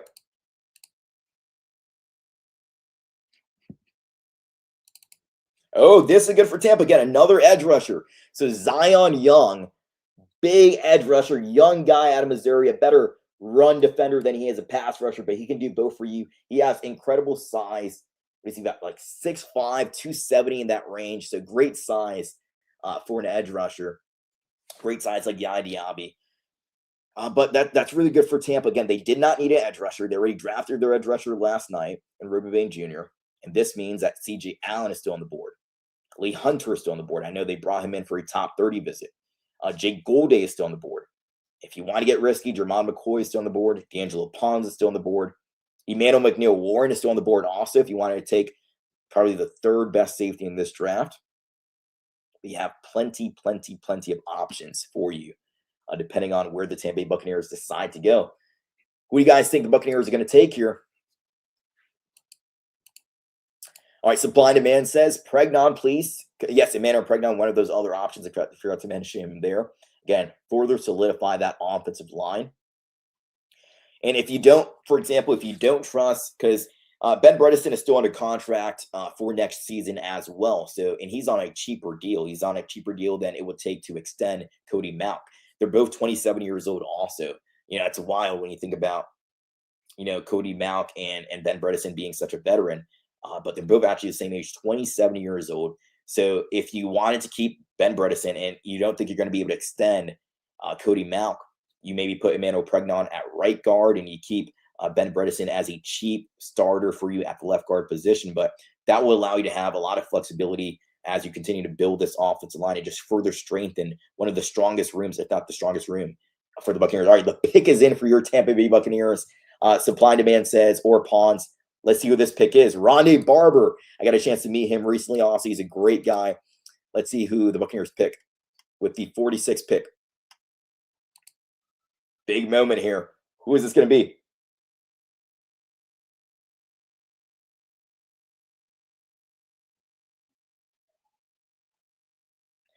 Okay. All right, they do go linebacker here, but not the linebacker that I expected. They go Josiah Troder. Now, listen, I was not, if I'm being fully honest here, I was not extremely high on Josiah Troder. He's a downhill thumper.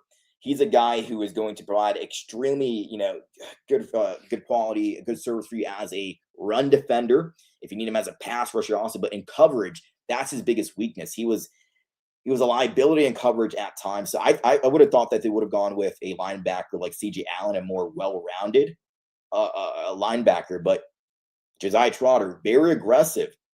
He's hard-nosed, guy. He's the kind of guy that a much better. What was KJ Britt? If you just remember, he was just a downhill thumper. Wasn't as good as Josiah Troder, but I'm surprised that they went Troder over. I think he could have traded back a little bit and just maximize your value for this pick if this was the guy you were intended to go with. But I'm surprised they went with him over C.J. Allen. That's an interesting pick. Going Josiah Troder over C.J. Allen or Jake Golday. I would have taken both of those guys before. But, man. Okay. I'm not extremely high on this pick, if I'm being honest. So, I would have gone C.J. Allen. I would have gone Jake Golday. If you were truly set on going linebacker, I would have also preferred – I wasn't extremely high on him either. But if they would have gone Anthony Hill Jr., I would have, liked that pick a little bit more. But we got to see how this all plays out. But Josiah Troder was not good in coverage. He could maybe improve at the next level. But, man, okay. All right, so yeah, Troder, OMG, fire light. I mean, I'm not extremely high on this pick either, but it is what it is. Josiah Troder is your newest Tampa Bay Buccaneer out of Missouri. Josiah Troder comes up here. Daniel Jeremiah had him. This is just to put things in perspective real quick. I'm not trying. He's the newest Tampa Bay Buccaneer. We don't know how any of these guys are going to play out. Daniel Jeremiah had him as his 103rd overall player in this year's draft. The Buccaneers took him at pick number 46. Again, I would have gone Jake Golday, the size, the ability to cover for you, rush the passer, C.J. Allen, but they go Josiah Troder, a very interesting pick here, to say the least. All right, so Flash Gordon says CJ Allen must have injury concerns. I don't know what's going on, but he continues to fall down the board.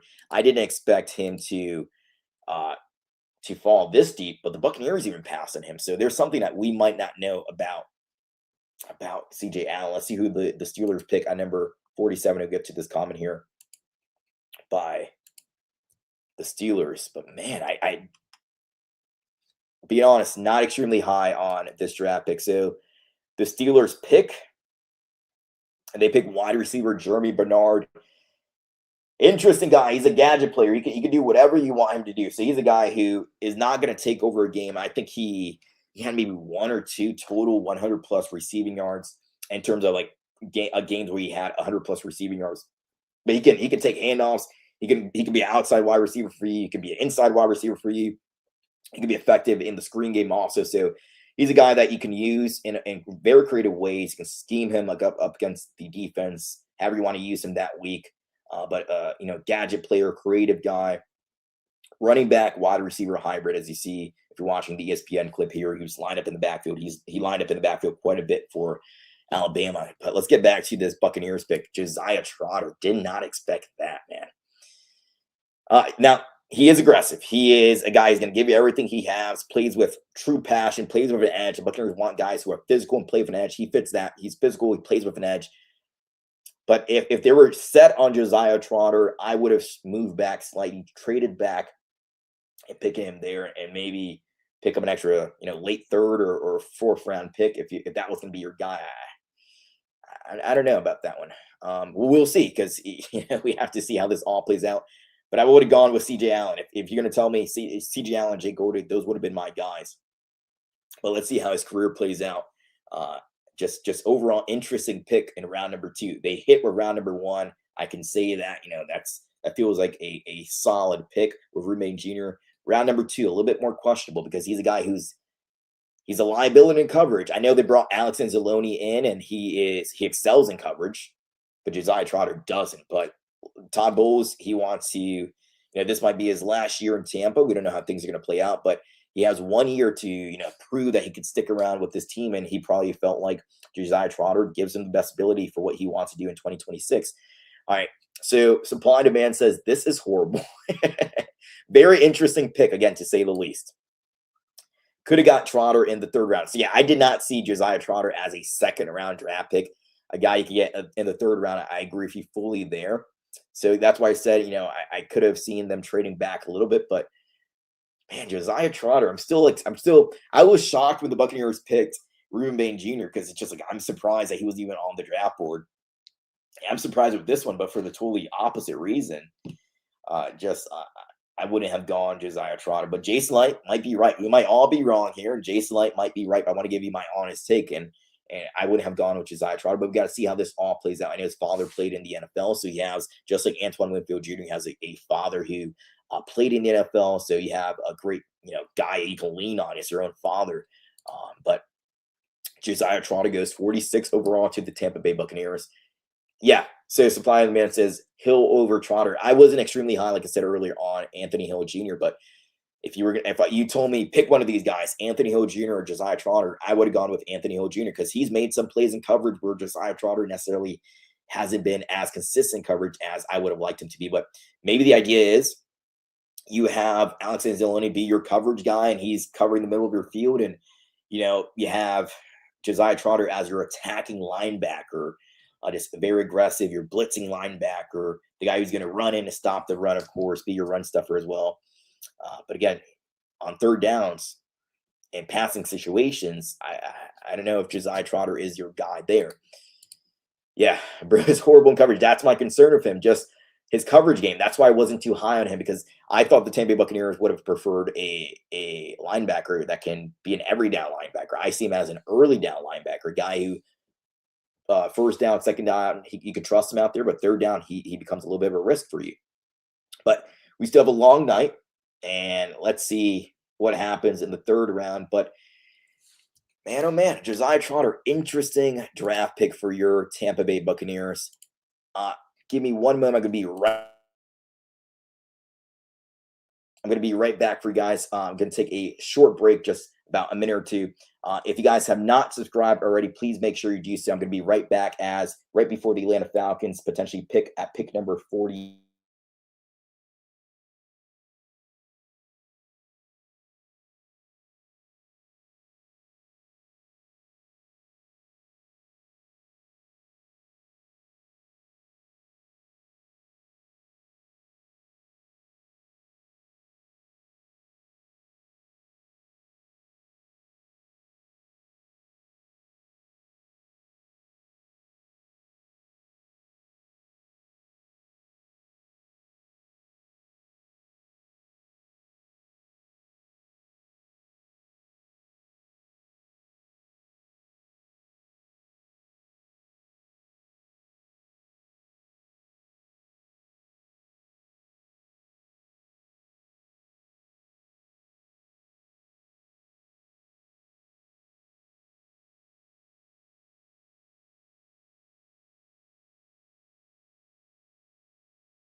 All right, we are back, and we have the Falcons. We're right before the Falcons pick here, pick 48. Let's see who this pick is going to be. All right, for the Falcons, this is their first pick in the draft because they did not have a first-round pick. The Falcons are on the board. Let's see what they're going to go with. Okay. All righty. So you have two teammates together now who are brothers. You have the Terrell brothers, both on the same exact team now. Avion Terrell lands with his brother, who is the other outside superstar corner that they have, or top end corner. So you have two brothers playing outside cornerback for you. I like that pick. I like that pick, putting two brothers together. Imagine how cool that is. If I was in the NFL, my brother was also in the NFL, having us both play together, that would be amazing because you get to go through practice the entire season together as a family. And you could trust that guy opposite from you. You could trust AJ Terrell on the other side, Avion Terrell, whether they play him inside or outside is going to be to be seen. But both of those guys get to play together now. Man, I'm sure the family is overly excited, man. That's a cool draft pick there. Two brothers get a chance to play together. Man, all right, cool. All right, so who is going to be there at pick number 40, pick 77 for the Buccaneers? We got to see. But maybe they go, and when we talk about some round 3 options, maybe they go with one of the tight ends. They've done a lot of work on tight ends. A guy like Oscar Delp, Eli Raridon could be a potential option for the Buccaneers in round number 3. Max Clear as well, who is the tight end out of Ohio State. I believe he's around 6'5", 249. All those guys are complete tight ends where they can block for you. They can be inline blockers. You can put them in the slot. They can provide pretty good, a serve for you as a pass catcher as well. But really cool draft pick right here for the Atlanta Falcons. Two brothers get a chance to play together. Man, that's cool, man. That's like when the Harbaugh brothers went up against each other in the Super Bowl, but the difference is only one of them could win, of course. All right, so the Minnesota Vikings are on the clock. They went with Caleb Banks in round number 1. They still need safety help. So I wonder if they go Emmanuel McNeil-Warren in round number 2. But let's look at their offseason. So for the Minnesota Vikings, J.J. McCarthy was the QB1, but now he's going to have some extra competition. Oh, and the Carolina Panthers actually move up. So it's not going to be the Vikings here. It's going to be their NFC South rivals, the Panthers, who actually won the NFC South last year. So the Panthers, Dave Canales in his 3rd year as the head coach there. They were big spenders this offseason. They brought in Devin Lloyd from the Jacksonville Jaguars, had a tremendous breakout season for himself. They signed him to a 3-year, $42 million deal. Jalen Phillips also to a 4-year, $120 million deal. I think they overpaid for him a bit, but they want to improve. They believe that they are in a winning window. They believe they can win the NFC South. They got aggressive here. They traded up for a player they liked. And they do need a little bit more of linebacker help. They did bring in Devin Lloyd, but I believe Trevin Wallace is the other inside linebacker. And if they can upgrade from him with a guy like C.J. Allen or Jake Golday, I could potentially see that happening here. But let's see who this pick is, as the Arizona Cardinals, the Carolina Panthers are now on the board.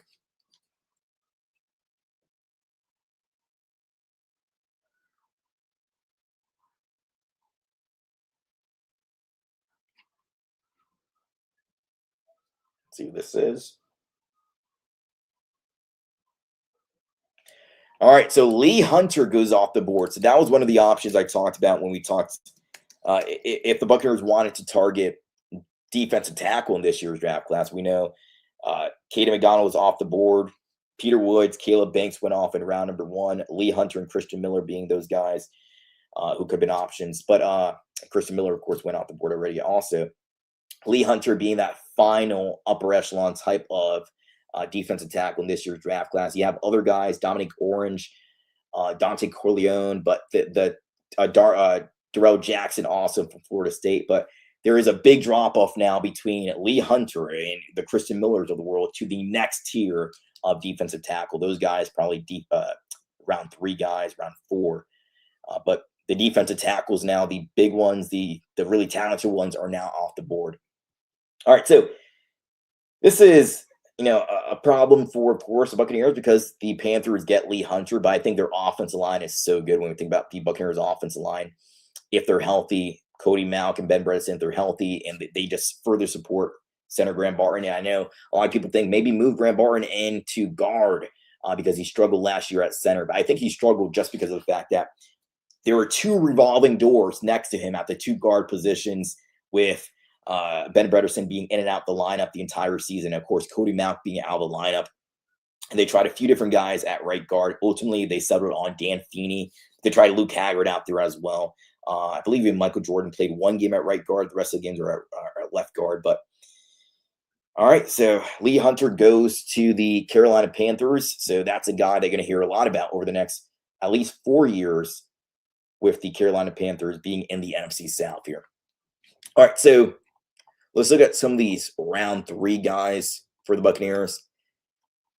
All right, so if you wanted to go safety, Bud Clark is there, but I liked A.J. Halsey and the rest of the safeties above him, of course. Malachi Fields, if you want to get a big wide receiver, but he's just solely a possession wide receiver. If we're looking at in round 3 who the Buccaneers could target, I wouldn't be a huge fan of this pick, but we got to see who's on the board when they actually do pick. If they want to improve the offensive line, Emmanuel Pregnon is likely going to be off the board by the time the Buccaneers pick again at number 77. Jennings Dunker out of Iowa, who is a redhead. He has a mullet. He's a Jason Light prototype type of offensive lineman. If you just look at the profile pick, he might be available, and he works good in these zone coverage schemes that Zach Robinson, of course, is going to continue to instill in Tampa Bay, coming from that Sean McVay offense with the Rams. Let's see here. So Chris Bell could be a guy, but I think he's going to go out in round 2. Again, all those tight ends could potentially be guys who the Buccaneers target. The Max Clares out of Ohio State, Oscar Delp, who is a very violent, aggressive blocker, but he was underutilized with Georgia, but he can provide after the catch ability if you just give him the ball. Elijah Sarratt, if you want to go wide receiver, he's my favorite wide receiver in this year's draft class. Not saying he's the best, but he's my favorite wide receiver, just given the fact that he can create a tremendous separation. He had 15 touchdowns in 2025 as well for the Indiana Hoosiers. Of course, winning the national championship, he was a big part of that receiving game for them, him and Omar Cooper Jr. But I talked about this before, but I see him as a guy who's very similar to Chris Godwin Jr. and Emeka Buka, that type of wide receiver. But if you just want to continue to add more talent to his room, you can never have enough good wide receivers. We saw that last year when the Buccaneers were plagued with injuries at the wide receiver position. Mike Evans went down with a broken collarbone, hamstring injury throughout the season also. Chris Godwin Jr. was down for some time. Jalen McMillan was out for an extended period of time with the neck fracture he suffered in a preseason game against the Pittsburgh Steelers. So if they want to go wide receiver, Elijah Sarratt is likely going to be on the board when the Buccaneers pick at pick 77, but we have to see how this all plays out. Sam Rauch out of Stanford also. Guy could be inline blocker, not as athletic as an Oscar Delp or Eli Raridon, but he does add some athleticism. Ted Hurst. Ted Hurst might be a guy who goes in round number 2, but we have to see. He played at Georgia State. The level of competition was not high, but we have to see if he goes in round 2. Dazon Stribling went 33rd overall to the San Francisco 49ers. So any of these guys can go any place. I'll talk about Chris Brazzell in a second, but I was not high on Chris Brazzell also. Let's see who the Jets pick here at pick number 50.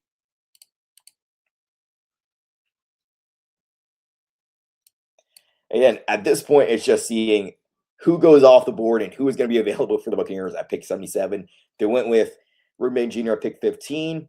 Josiah Troder was a surprise pick, in my opinion, at pick 46, just because of who was still available, Jake Golday, C.J. Allen, but they had him higher up on their draft board than those two guys. So again, who is still going to be available when the Buccaneers pick in, 26 more picks after this one? The Jets are on the board and the picks coming in. I like this guy right here. Yep, I was talking about him earlier in the show. The Jets have had a really, really solid draft. They drafted Kenyon Sadiq yesterday. They drafted Omar Cooper Jr., also out of Indiana.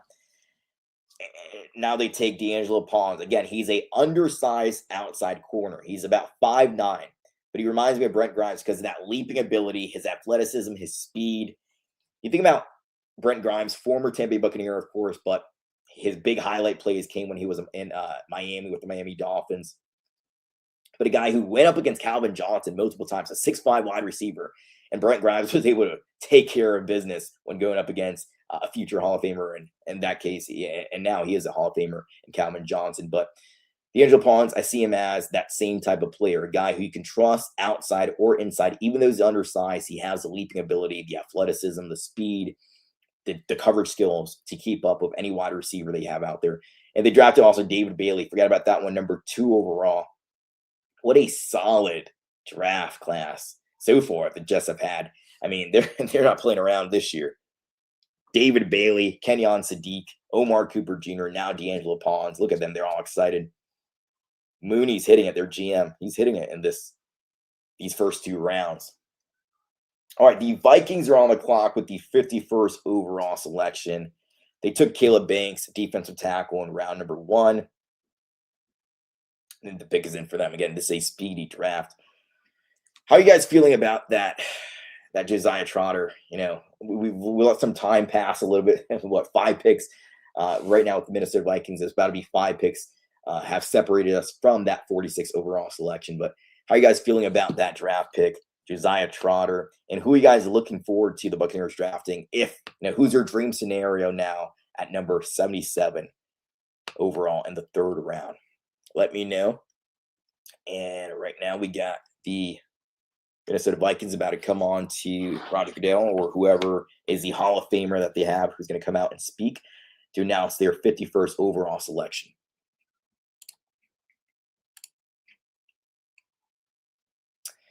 So we have 321.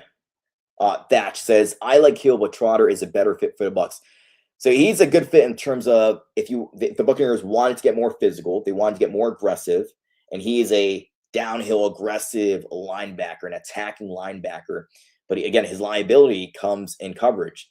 But they did bring Alex Anzalone, who's one of a really good, solid veteran coverage skill linebacker. Let's see who the Vikings are going to go with. There we go. Jake Golday, who I had the Buccaneers taking in my mock draft.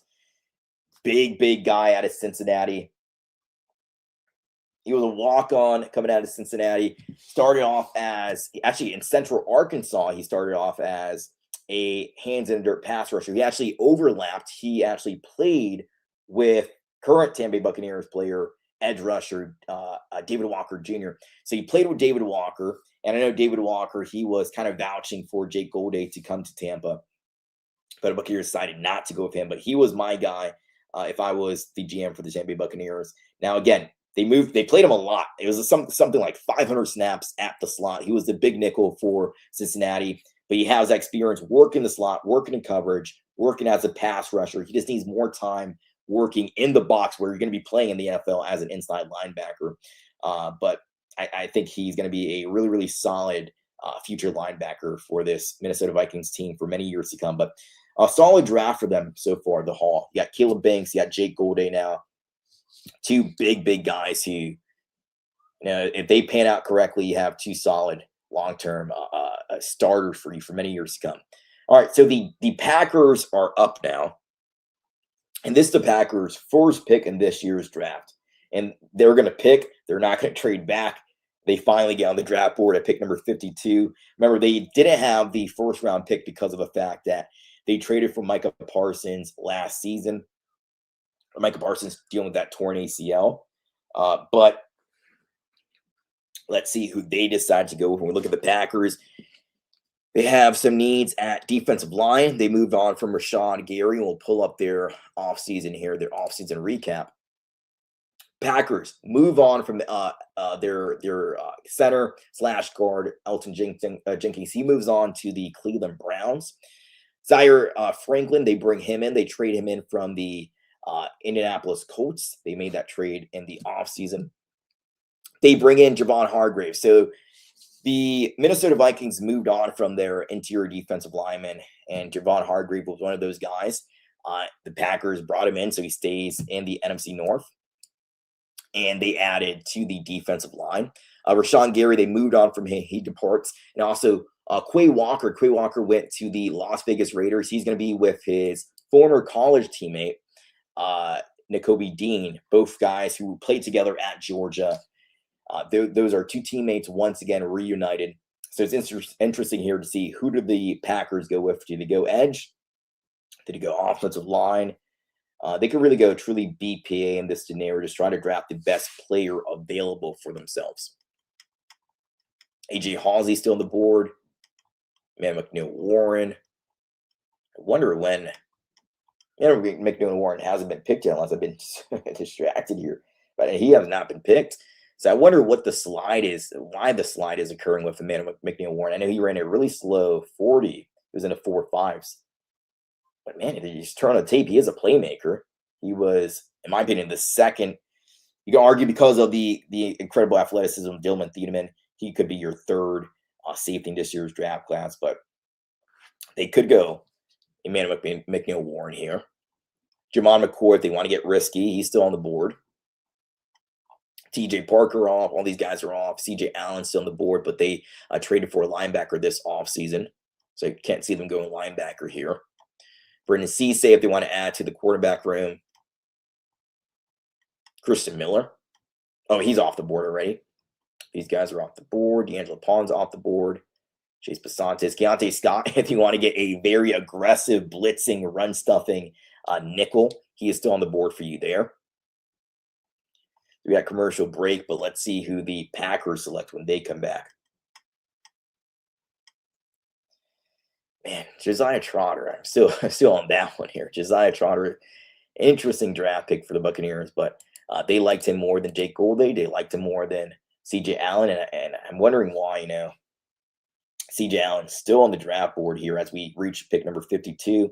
Why is he still on the draft board? Is there, like Flash Gordon mentioned earlier, is there some kind of injury concern that we don't know about? I believe the character. We don't get to know everything with the character. We're not scouts that know all the background information on these guys. I thought character concerns were not an issue with him. I don't think they're an issue with him. So maybe it's an injury situation with him. There could be some underlying reason. Maybe we hear when he gets picked by Mel Kiper or Adam Schefter or Ian Rappaport why he slid in this draft. But the Packers selection is in. Let's see where they go with.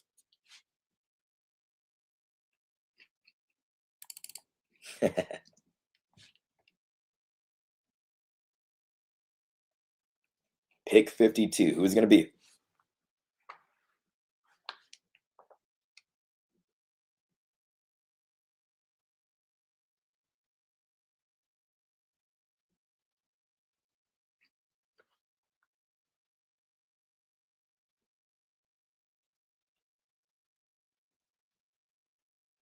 All right, so they do go corner here and they add Brandon Cisse out of South Carolina. Again, I wasn't overly high on Brandon Cisse,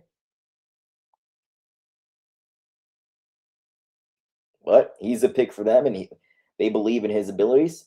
D'Angelo Pond's already off the board. Avion Terrell already off the board also. Colton Hood. So when you think about best remaining cornerbacks, he makes sense here. If you wanted to go nickel, you could have gone with Keontae Scott, but they want an outside corner, and that's what they got here with Brandon Cisse. Again, they did not have a pick because of the fact that they traded for Micah Parsons last season.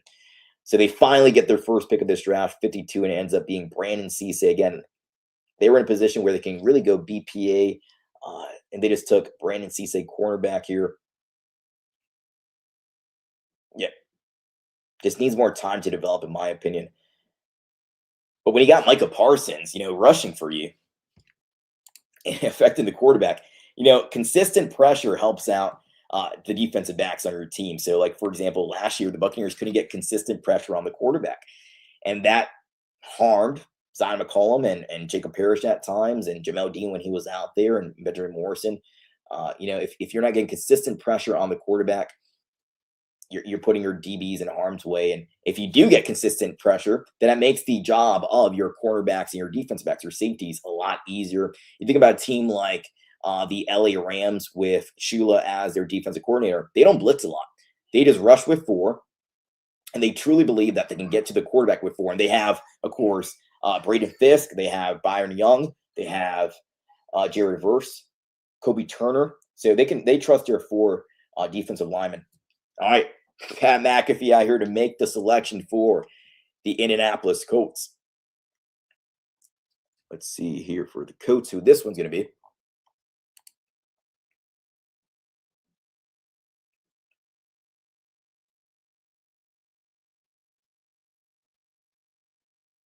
Haven't listened to Pat McAfee show in some time. It's been busy, but very interesting, entertaining character. I like Pat McAfee. He's a showman. I like him.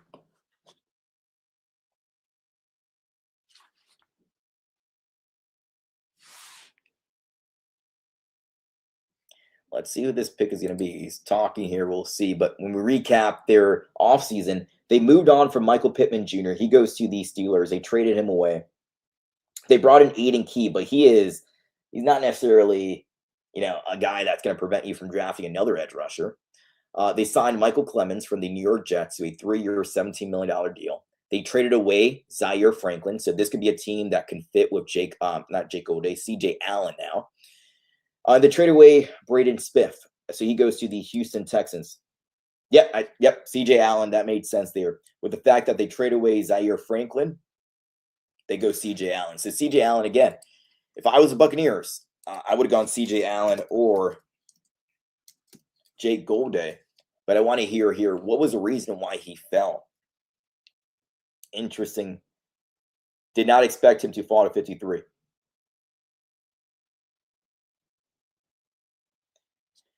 Gets a chance to celebrate with his family here. Again, he was the quarterback of that defense for Kirby Smart at Georgia. He had the green dot. He was in command. He's a guy who was all about the small details preparation.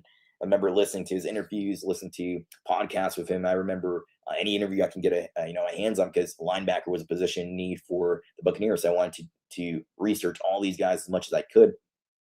Again, he takes everything serious. He's a small detail type of guy. Everything matters. Everything you do throughout the entire week matters.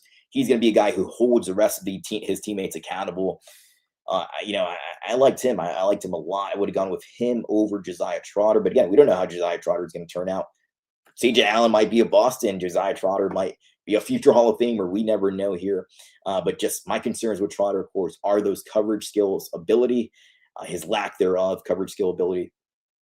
But CJ Allen, I saw him as a more complete, true leader and captain. Now, again, we got to see how their careers pan out. But the Buccaneers felt more confident with Josiah Troder, and Todd Bowles believed that he was the better fit for their defense. All right, so pick 54, we're still a long way away from the Tampa Bay Buccaneers picking again at pick number 77. But here comes the Eagles. I feel like it started off fast, but now it's slowing down a little bit. Maybe they can pick up the pace. We can speed up to the Buccaneers pick. We'll see who the Philadelphia Eagles go with here. Yeah, Brian Westbrook coming out to make this pick for them. The Eagles are going to trade away, it appears, A.J. Brown soon. So let's see who they pick. I know they drafted Makai Lemon yesterday. Let's see who their second pick is. Okay, all right. So Eli Stowers, this is a very interesting pick. So Eli Stowers out of Vanderbilt, he's actually a guy who started off as a quarterback. Yep, he started off as a quarterback in high school and early in college.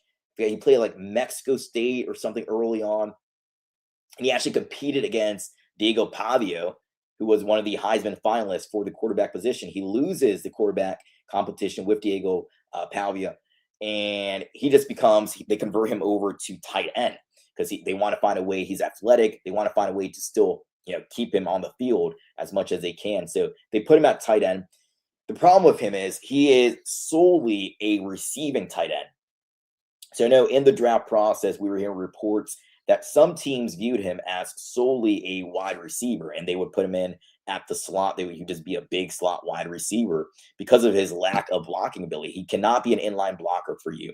But the Eagles do have Dallas Goedert, who is your tight end 1. He can block.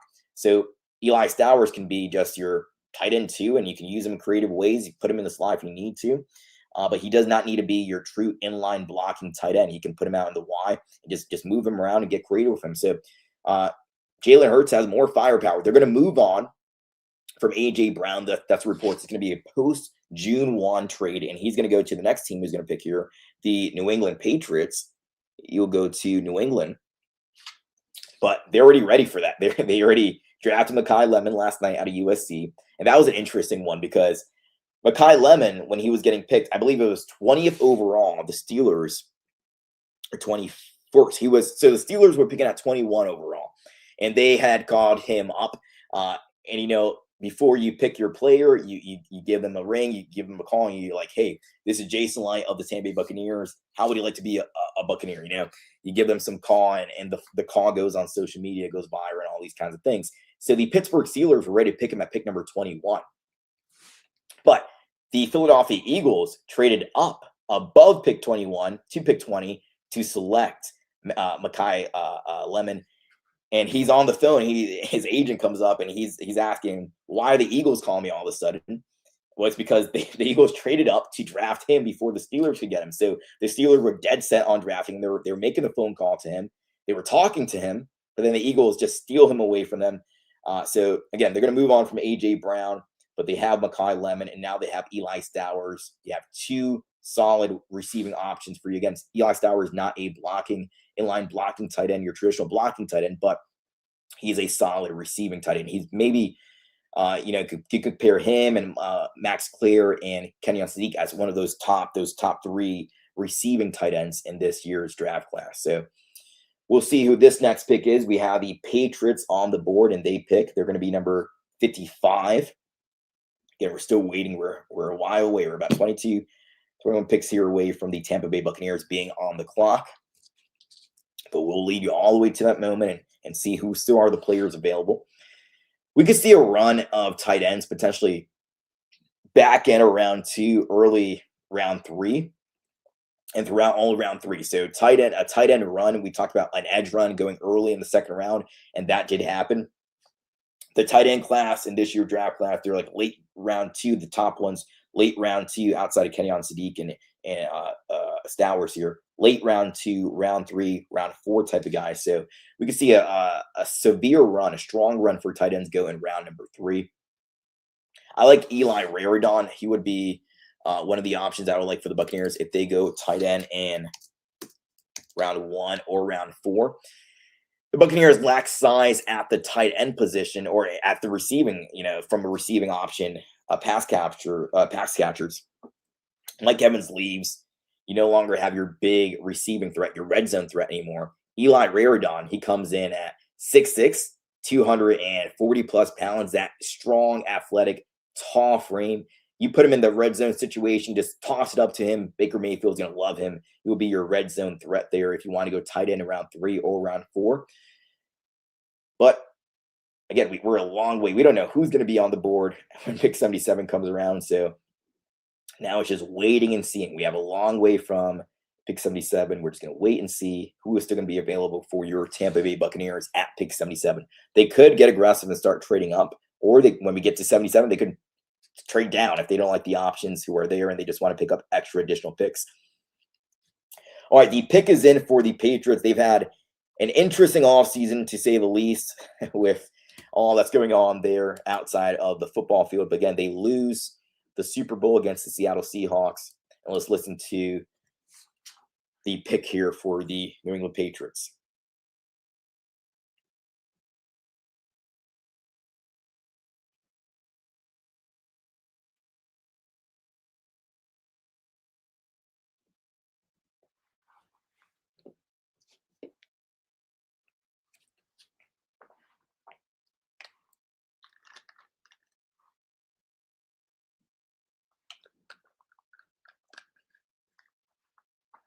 Again, the Patriots are going to be a team who, post year one, they're going to acquire A.J. Brown. So they're going to get their true wide receiver one for Drake May.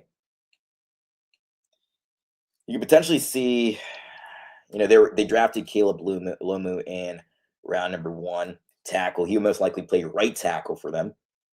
Morgan Moses would now become a reserve. He might compete with him, but you're drafting a tackle in round number 1. You're most likely going to have him be your starter. Let's hear who the pick is for the New England Patriots, pick number 55.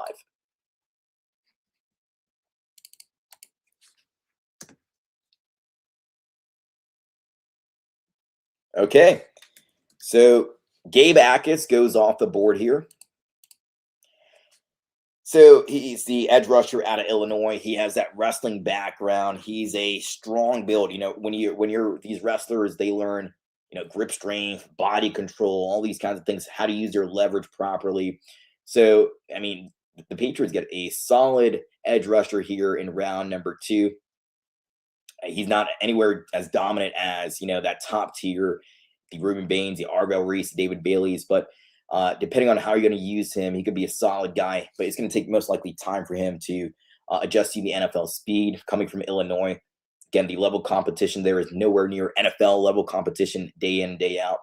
But Gabe Akis goes round 2, pick number 55 for the New England Patriots. And next we have the Jacksonville Jaguars picking up pick 56. This will be the Jaguars' first pick of the entire draft. Let's listen to Adam Schefter, see if he has any intel here. Okay, so Vikings edge rusher Jonathan Greenland goes to the Eagles. They get the edge rusher for 2 third-round picks. So the Vikings are picking up a 2026 third-round pick and a 2027 third-round pick for Jonathan Greenland. Jalen Phillips, no longer with the Philadelphia Eagles. He signed a massive contract with the Carolina Panthers, but they solidify their edge rush need with Jonathan Greenland from the Minnesota Vikings.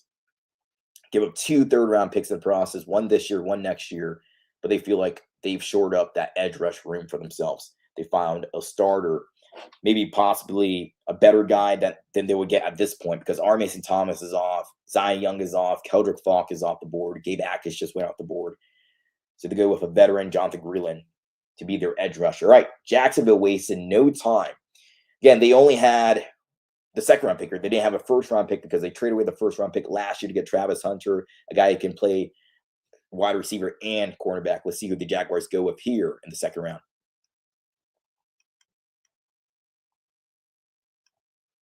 All right. So they go tight end here. I know they did need a tight end in this year's draft class. Again, we talked about a run on tight ends, potentially starting late round 2, round 3, and into round 4. So we see the first one outside of Stowers and Kenyon Sadiq go off the board here. I didn't think he was going to be the third tight end taken. I thought it was going to be a Max Clear or an Oscar Delp, but that's good for the Buccaneers if they're intent on going tight end in round number 3, that he's the first one off. It's not Delp. It's not Raridon. It's not Clear or Jack Endries from Texas. All right, but first tight end outside of Stowers, outside of Kenyon Sadiq to go off the draft board here. Again, a long way away from 77, but we'll get there. And this draft, it looks like it's picking up the pace a little bit. Jacksonville Jaguars wasted no time to put in their pick. And the Bears are now on the clock, and their pick is in. So just like the Jacksonville Jaguars wasted no time, they made that pick in less than 2 minutes. All right, so the Chicago Bears on the board here. We're going to go to commercial break. Now, we look at the Bears offseason. They trade away their wide receiver one, DJ Moore. He went off to the Buffalo Bills. Their center out of nowhere retired. Dahlman. So he was a former center for the Atlanta Falcons. He played 1 year as a starter for them in 2024. 2025, he goes to the Bears. 24 and 20, or 2024, 2025, one of those two. He went to the Bears, had a great season for them, but out of nowhere, I believe it was 28, 29, somewhere in that range. He just retires, an early retirement like Ali Marpet. But he is retired, and they brought in Garrett Bradbury, the veteran center from the New England Patriots. They traded him away, so they fill the center need right away with that trade. Kobe Bryant comes in from the Seattle Seahawks. The Seattle Seahawks lost many players this offseason. They win the Super Bowl, but they lose so many guys in the process. You win, but you lose a lot of guys because we're in the salary cap era. You can only keep so many guys. And then they also bring in Devin Bush. So they bring in linebacker. He signs a 3-year, $30 million deal. Remember, Devin Bush and Devin White, the top two linebackers, off-ball linebackers taken in that draft class, where we saw the Buccaneers take a linebacker early top five in, 2019, 2018, 2019, right? Somewhere in that range there. Who is this pick going to be for the Bears? Again, we're just seeing who they took. Dylan Thielman in the first round. We're just seeing who's still going to be available for the Buccaneers at pick number 77. Again, Buccaneers went Ruben Bain. They've gone Josiah Troder, so they filled their edge need. They filled their linebacker need. They can add some more help on the interior defensive line. But at this point, the top guys in that defensive tackle class have been taken off the board, so it's pretty dry there.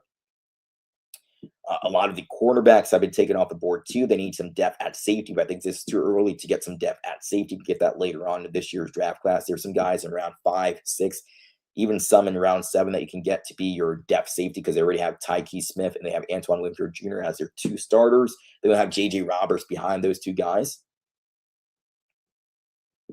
They can go tight end also. So we're just trying to see who is going to be there at pick 77. We're 20 picks away, but with the commercial breaks, it slows things a little bit down here, but we'll see who's available.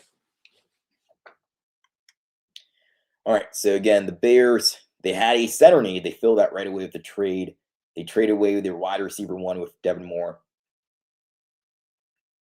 Who would be the wide receiver options that are still available for them if they decide to go wide receiver? We know Jeremy Bernard went off the board. Antonio Williams, I know some people really like him. I wasn't too high on him, but Antonio Williams still on the board. Malachi Fields, if you want to get a big X wide receiver, but again, he's kind of limited in terms of his speed. He's a more of a possession wide receiver. Stribling is off the board. He went to the 49ers with the first selection tonight in round number 2, pick 33. They took Dylan Thielman, but if they didn't take Dylan Thielman, this one makes sense for A.J. Halsey, but I don't see them going back-to-back safety in this year's draft class. Who else?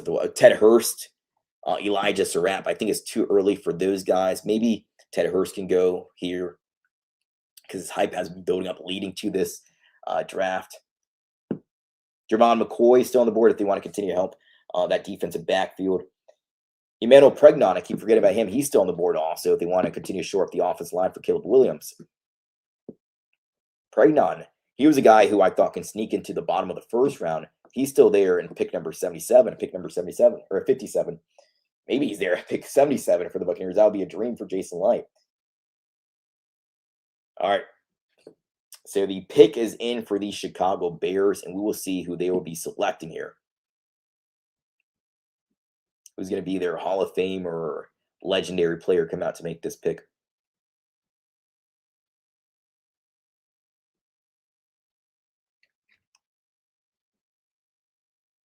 All right, let's hear this pick coming out here soon.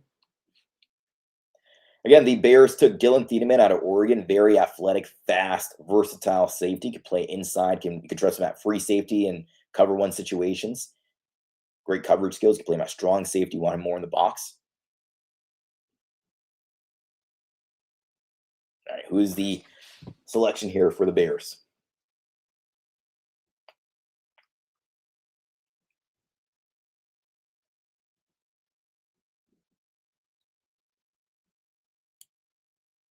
I will say that the playoffs, I wasn't a big Caleb Williams guy, but some of his moments in the playoffs really sold me on Caleb Williams. So, I mean, they have a promising young franchise quarterback there.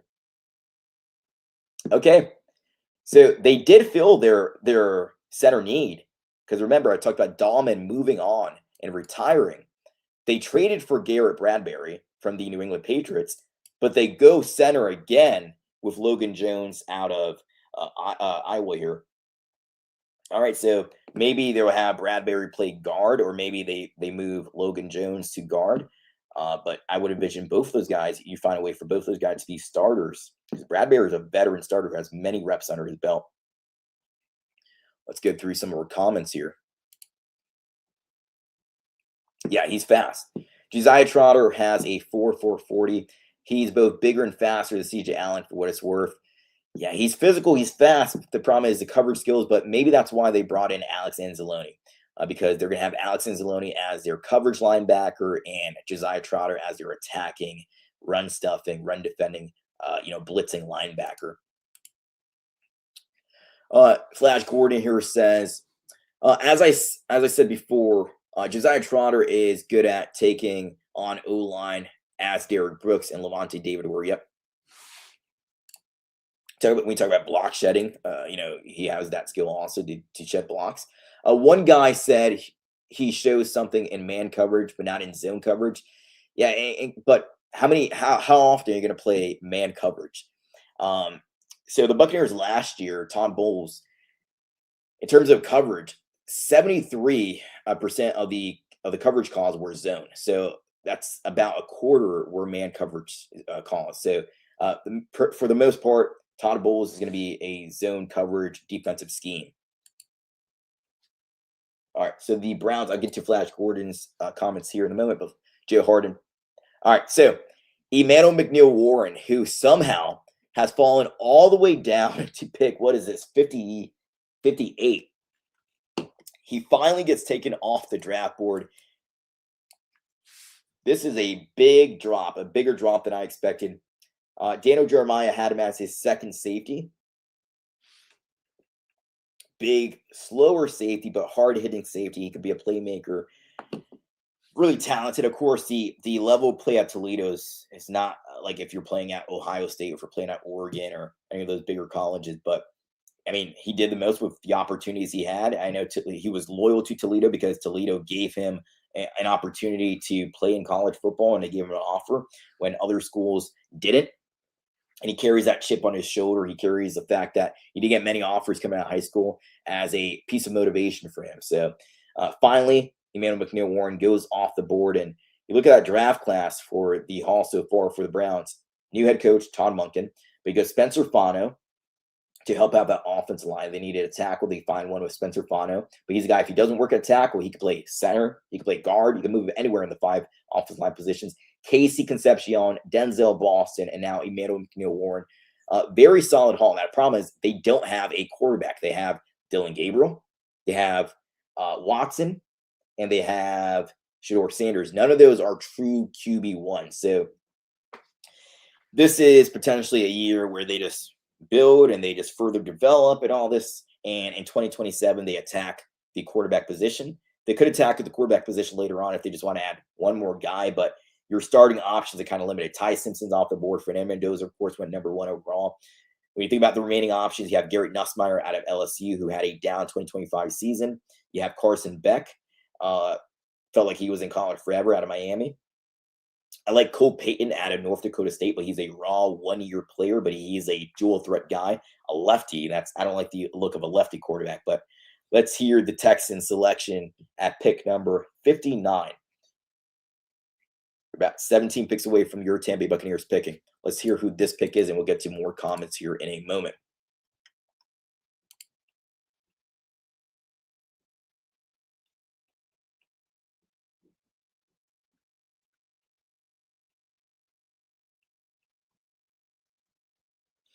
All right, again, I talked about that tight end. Oh, so Marlon Klein goes off the board. Okay, again, I didn't think that Klein or Nate out of Texas A&M were going to be the first two tight ends taking after Stowers and after Kenyon Sadiq.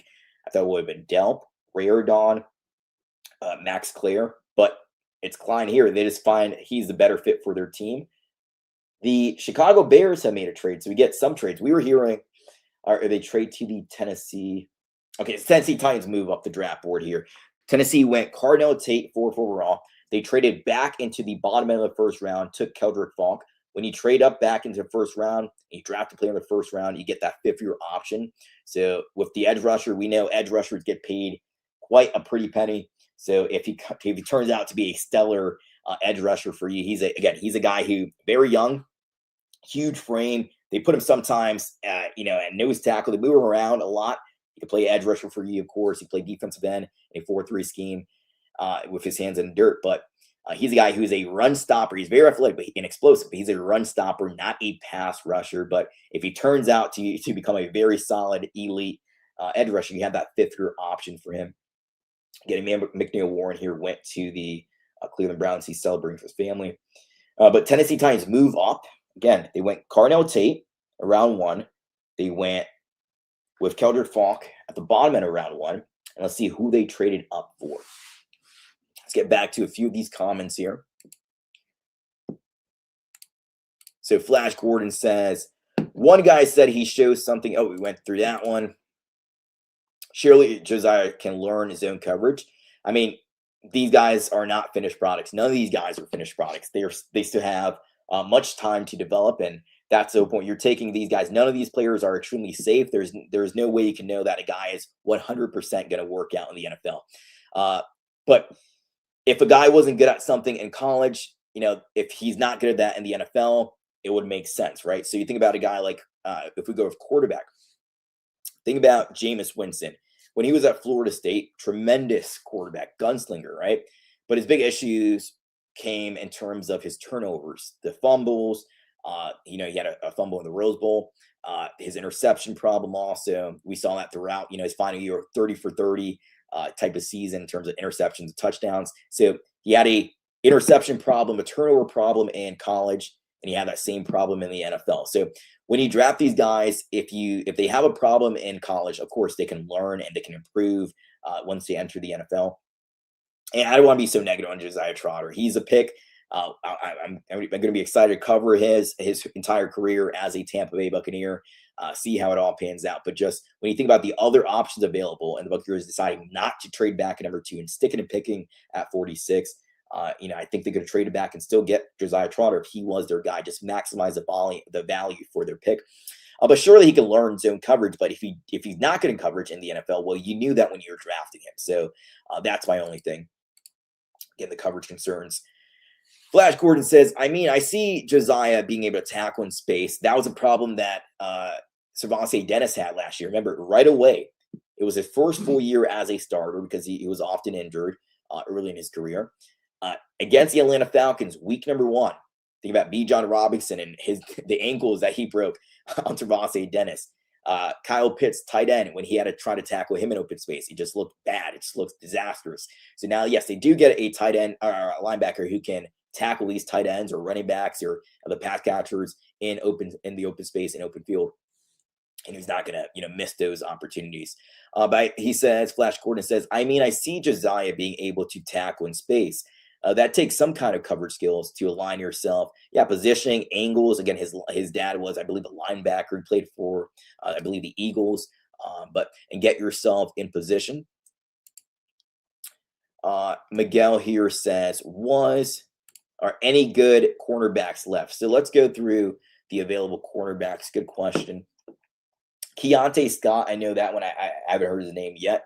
Keontae Scott is still available on the board, and he is a solid blitzing. He is an older prospect like Akeem Messidor.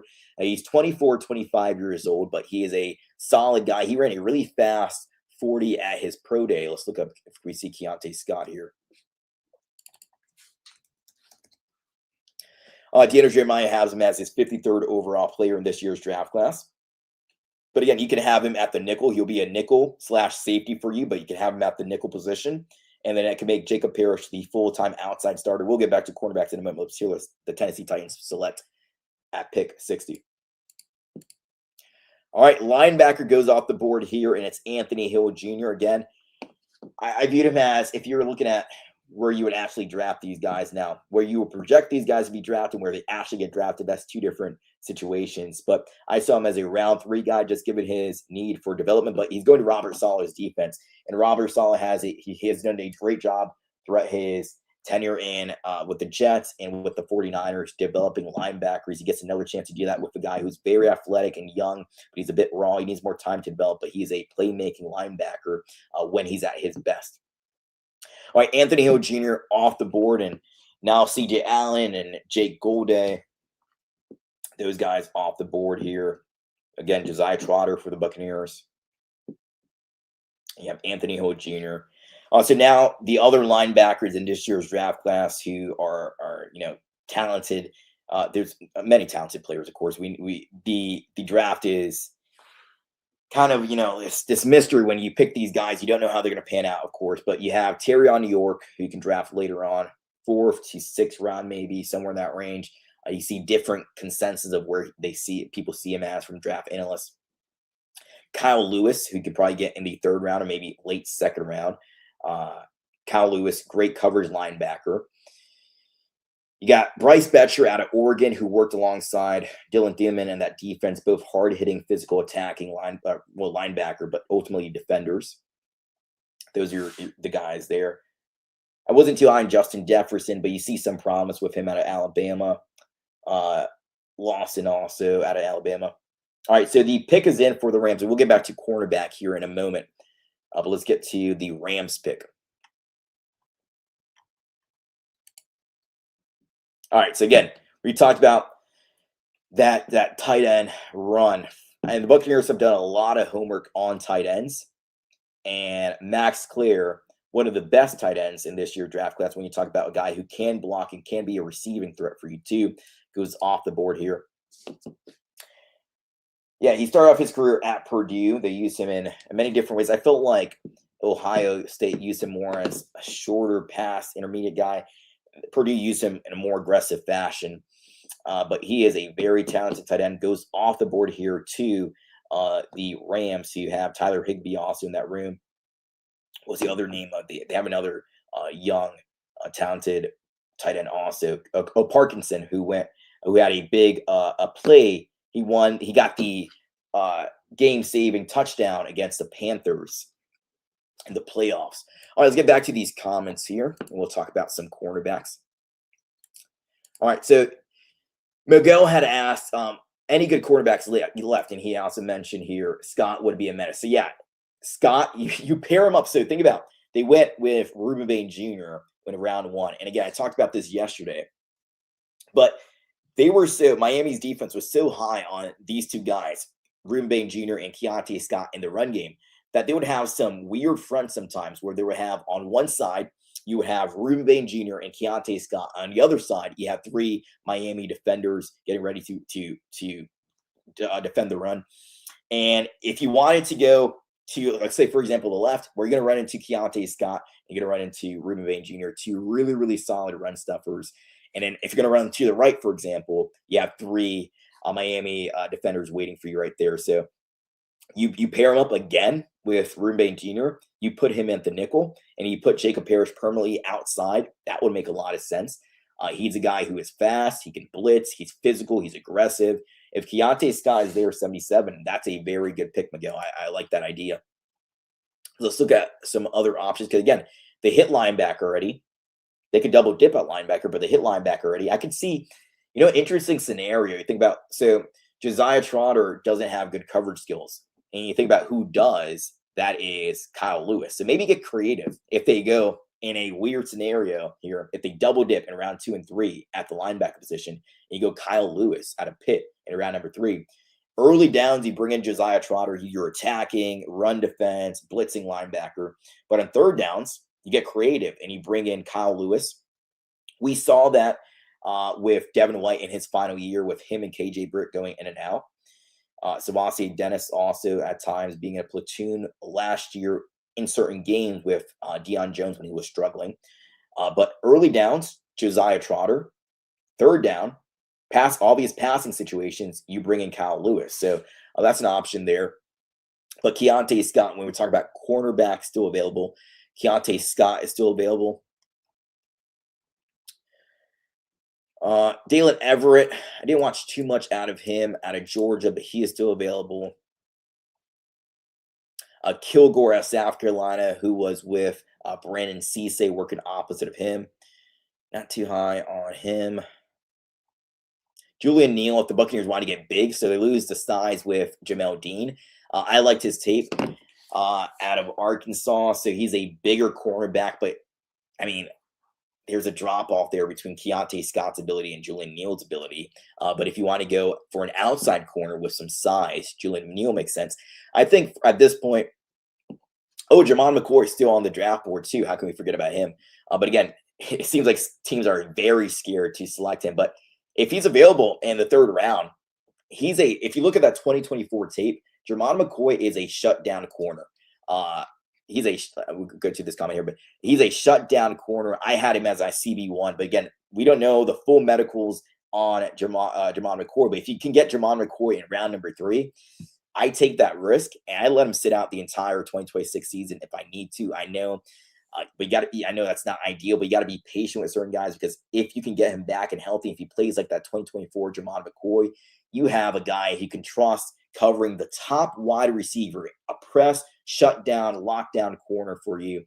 If he can again play like that 2024 season, but it's kind of high hope at this point. You're going to be high on that hopium, man. It's just going to be, you're hoping that he can develop, stay healthy and develop into that same corner he was in 2024. All right, but again, not too many good corners outside of Jermon McCoy. Injury concerns, Keontae Scott.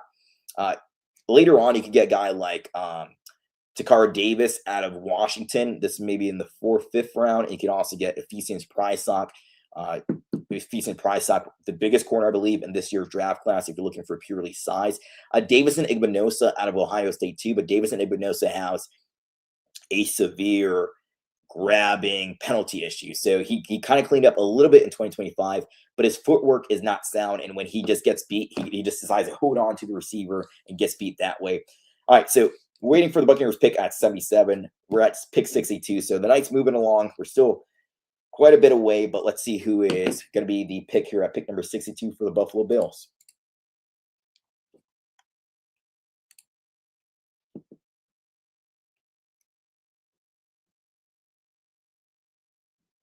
Okay, so I was just talking about Davison Igbinosa here. He's a physical corner. The problem is he's too physical. He's too grabby.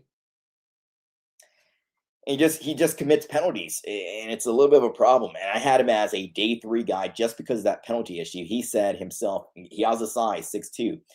He said himself, he knows that he has to clean up his footwork. He has to clean up his technique. And because of the fact that he had sloppy footwork in college, he just decided, when I got beat, I'm just going to hold on to guys, and that caused penalties. I was watching, I forgot what game it was, but he had like 2 holding penalties. And he could have been called for more, but the referee just didn't call it. And I mean, it's just, he's a handsy corner. But if you can somehow, maybe you got to put boxing gloves on him. You got to put some oven mitts on him in practice, so he doesn't get into the habit of grabbing anymore. But he's a big physical corner who just gets a bit too handsy at times. But when we're talking about corners and who's available, Davison Igbinosa was one of those guys. But Keontae Scott still be on the board, older prospect, but you put him at the nickel and he'll be, like you said, Miguel, he'll be a menace for the Tampa Bay Buccaneers. You have him and Ruben Bain on the same defense once again. I like that idea. All right, so Miguel says, not sure if you covered it yet, but any idea why CJ Allen was passed by the Bucs? Yeah, I have no idea, and I was trying to listen in once C.J. Allen was selected. And Adam Schefter didn't come on and talk about him. I think they went to the Jonathan Greenland trade with the Eagles. I just don't know. I saw him as a complete complete linebacker, but they decided not to go with C.J. Allen, not to go with Jake Golday. They went with Josiah Troder. And I know the Buccaneers this whole offseason has been, they want to get more physical. They want to get more aggressive. They want to get guys with edges to them. And you think about Ruben Jr., he plays from the edge team. He's a quiet guy, but you see his notes, his notes during, film watching and the type of things he's saying. And when you get him on camera and some of his edits, when you hear him talking, he's pretty aggressive, man. He's pretty aggressive. So they want players with edges to them now, guys who are physical. And Josiah Troder fits that mold. The only problem is he's a liability on third downs and obvious passing situations with his lack of coverage skills. Again, he can learn that, especially when he's working next to a guy like Alex Anzalone, who that's his specialty. He's a coverage linebacker. Even at 30, 31 years old, he could still do it. Alex Anzalone was a mentor for Jack Campbell out of Iowa, and he helped him develop, into an all-pro linebacker. Maybe he would have been an all-pro linebacker without Alex Anzalone next to him anyways, but it's just good if you're going to bring in a young linebacker to have a mentor like Alex Anzalone. If it's not going to be Levante David, it'd be smart to have a guy like Alex Anzalone in the room with him to teach him up and coach him up and be that ear, on his side throughout off-season and training camp and preseason. Throughout the season, just have that good mentor next to you. All right, so the Chargers pick here, number 63. Let's see who this pick is going to be. John Merriweather here for the Chargers. Look at him dancing.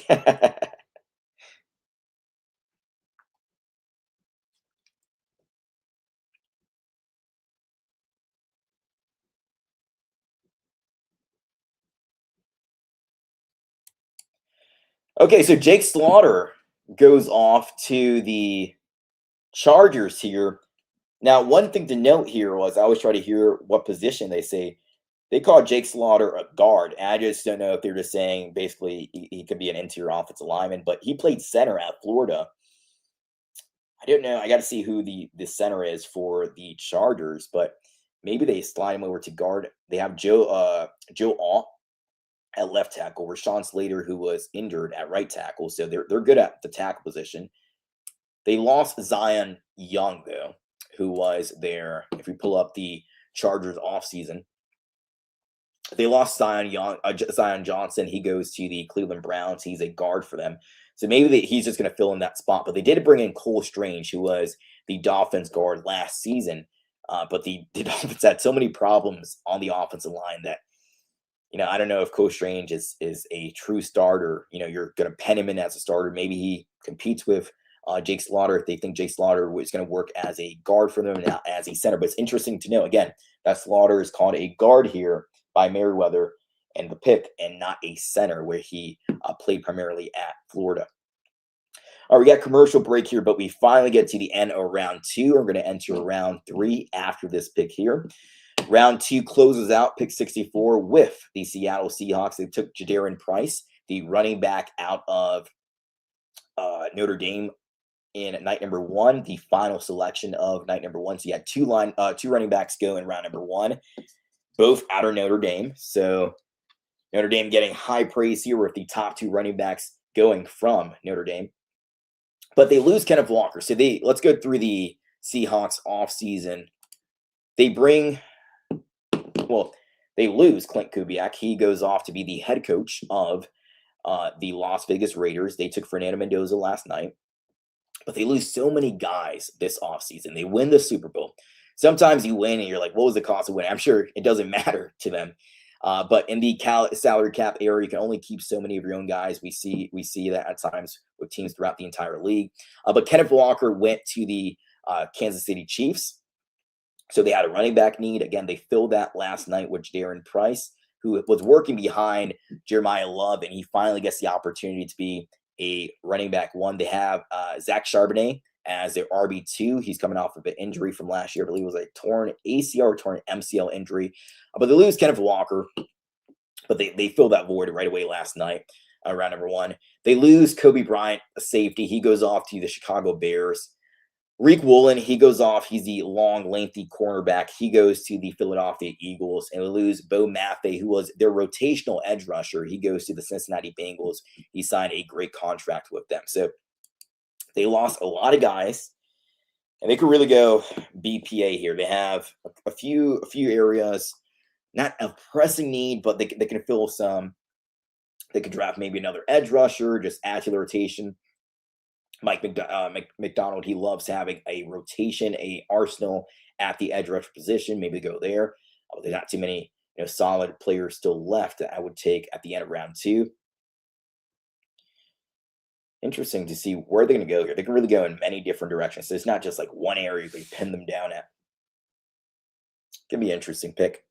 All right, but after this pick, we officially enter round number 3. And again, we're waiting for pick number 77.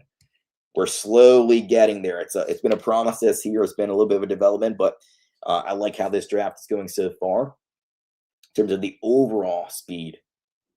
All right, the pick is in.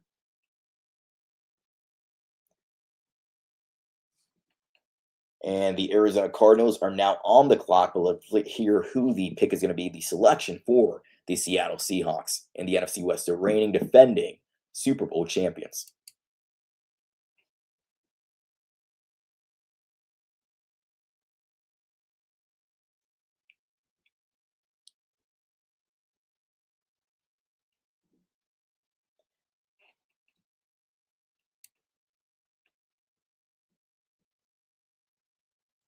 Again, they can go in many different directions here. Let's see who they pick. And the world champs, yep. Okay.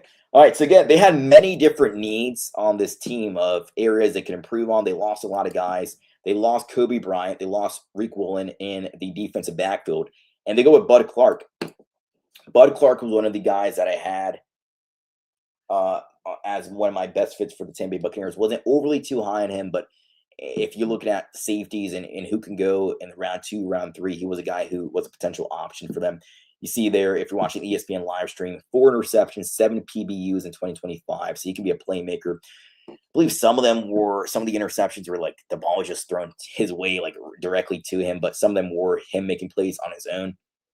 But Bud Clark and Jadarian Price are how the first 2 rounds end, for the Seattle Seahawks and for the draft in total. All right, so now we get to finally the 3rd round. The Buccaneers took Reuben Bain Jr. They took Josiah Troder out of Missouri, linebacker. So now we're trying to see who's going to be available for them. Keontae Scott, option for them, potentially if he's still on the board. The Buccaneers can also go tight end. I can see that being a realistic, pick here at 2.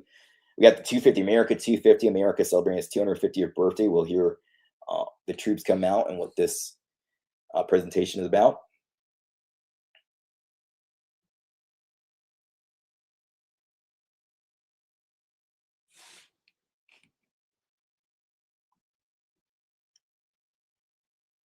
If you're watching this live stream and you're a former military member, any branch, thank you so much for your service. We only have a free country because of people like you, and we get to celebrate our 250th birthday as a country. Won our freedom in 1776 from the British, broke free from King George III, and we're a strong, independent country ever since. All right, so we'll wait for the next pick to come in, but it's going to be the first pick of round number 3. Let's see here. So again, at tight end, this could be Kyle Lewis is still on the board if they want to double dip at the linebacker position. But this might be a tight end if they want to go offensive line. Jennings Dunker is still there if they wanted to go from with an interior offensive lineman, the offensive lineman from Iowa. Let's see who else is on the board still. Chris Bell has not been taking it. I know the Saints like him. He played with Tyler Shuck before in college, but they did take Jordan Tyson. They still have Chris Olave, so they could go wide receiver again, just get another pass catcher for Tyler Shuck, but he is still available on the board if the Buccaneers want to go with a guy like him. He reminds me, he's not like him fully, but he reminds me of a A.J. Brown type of wide receiver in terms of his physicality, what he can do after the catch, his size, his frame. He's coming off a torn ACL, but he is healing. He's running. Miguel says interior offensive line was a nightmare last year. Yes, and it was a nightmare because there was not a lot of depth behind your starters. And also Ben Bredesen was in and out, and of course Cody Mauch being injured. Now all those guys are they're supposed to be healthy come OTAs and training camp. And Jason Light believes that when he has a healthy offensive line, when all those 5 guys are healthy, they're one of the best offensive line units in the entire league. But they need depth, and if they can improve from Ben Bredesen, or if they don't believe that they're going to be able to extend Cody Mauch, then maybe you see a interior offensive line being taken here. In my original final mock draft, I didn't think Ruben Bain Jr. was going to fall to Buccaneers at number 15. I took Degawane in my original mock draft, just thinking Jason Light was going to go BPA, and he did go BPA, and it fit the team need also of edge, where he took Ruben Bain Jr., of course, out of Miami. My edge number 1. He's a complete menace, aggressive guy, physical edge rusher who's always competing, consistently gets pressures, consistently gets to the quarterback. He's a nightmare. He's a game wrecker. I kind of viewed him as a guy like Aaron Donald. You think about how Aaron Donald just took over games. If you watch that Miami tape, especially in the playoffs, it just seemed like he kept getting better and better and better throughout the playoffs. He was a menace to any opposing offense he was going up against. All right, so Miguel says, I hope Jason has something up his sleeve as far as an offensive lineman. Again, Jennings Dunker, he fits that. If you just look at the profile picture of Jennings Dunker, he fits, we always hear about Jason Light, his affinity for red hair. You think about Ryan Jensen a few years ago, many years ago, it feels like. He made him the highest paid center out of from the Ravens in free agency.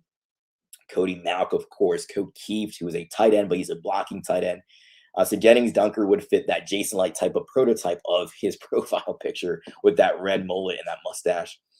All right, let's go with the Cardinals, see who their pick is. James Conner is making that announcement for them.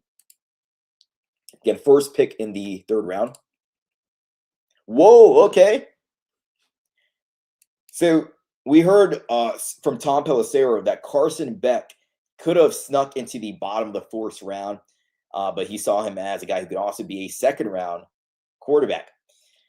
Now, when you look at the Cardinals, Matt LaFleur comes in as their new offensive coordinator, or the new head coach. He was the offense coordinator for the LA Rams. They have Jacoby Brissett in that room. They brought in Gardner Minshew, but now they add Carson Beck, a guy who's had so many reps, played with Georgia, played with Miami, of course, also. He could have came out a few years ago, but he decided to stay in college, transfer over to Miami.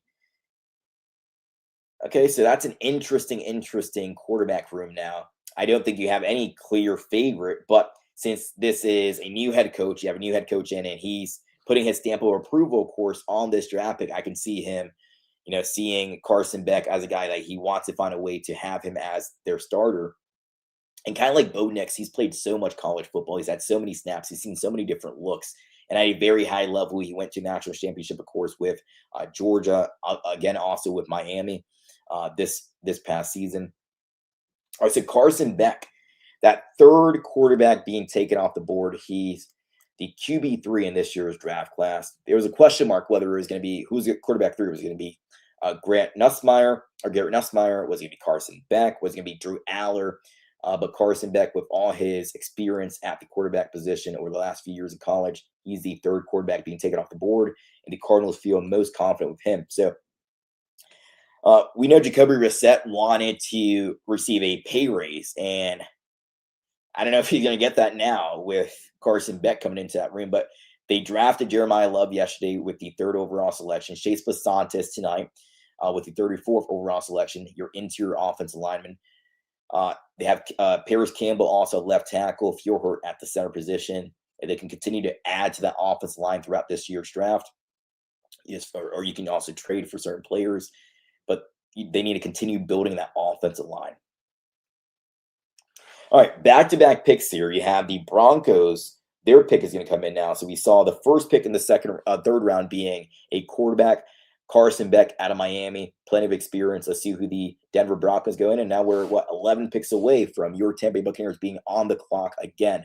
Let's see who the Broncos are going with in the 3rd round. TJ Ward, former Tampa Bay Buccaneer. Didn't spend much time, but former Tampa Bay Buccaneer.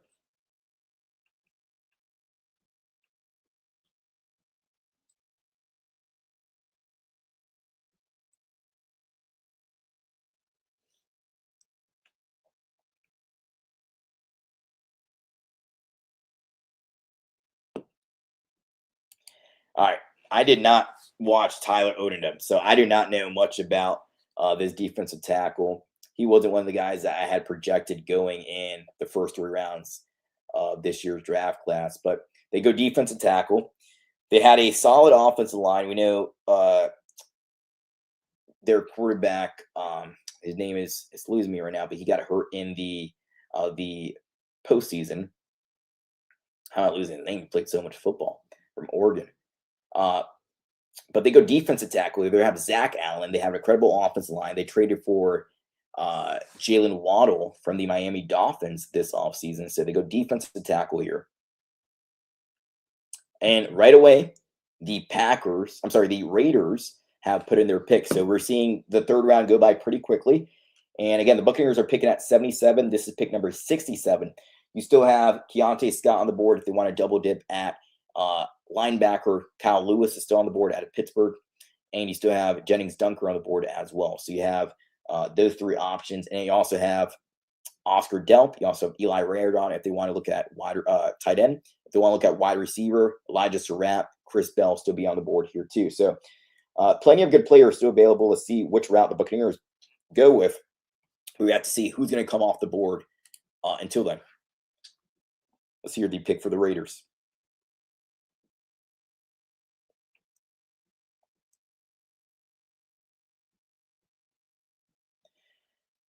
All right, so they go with the edge rusher out of Auburn, Crawford.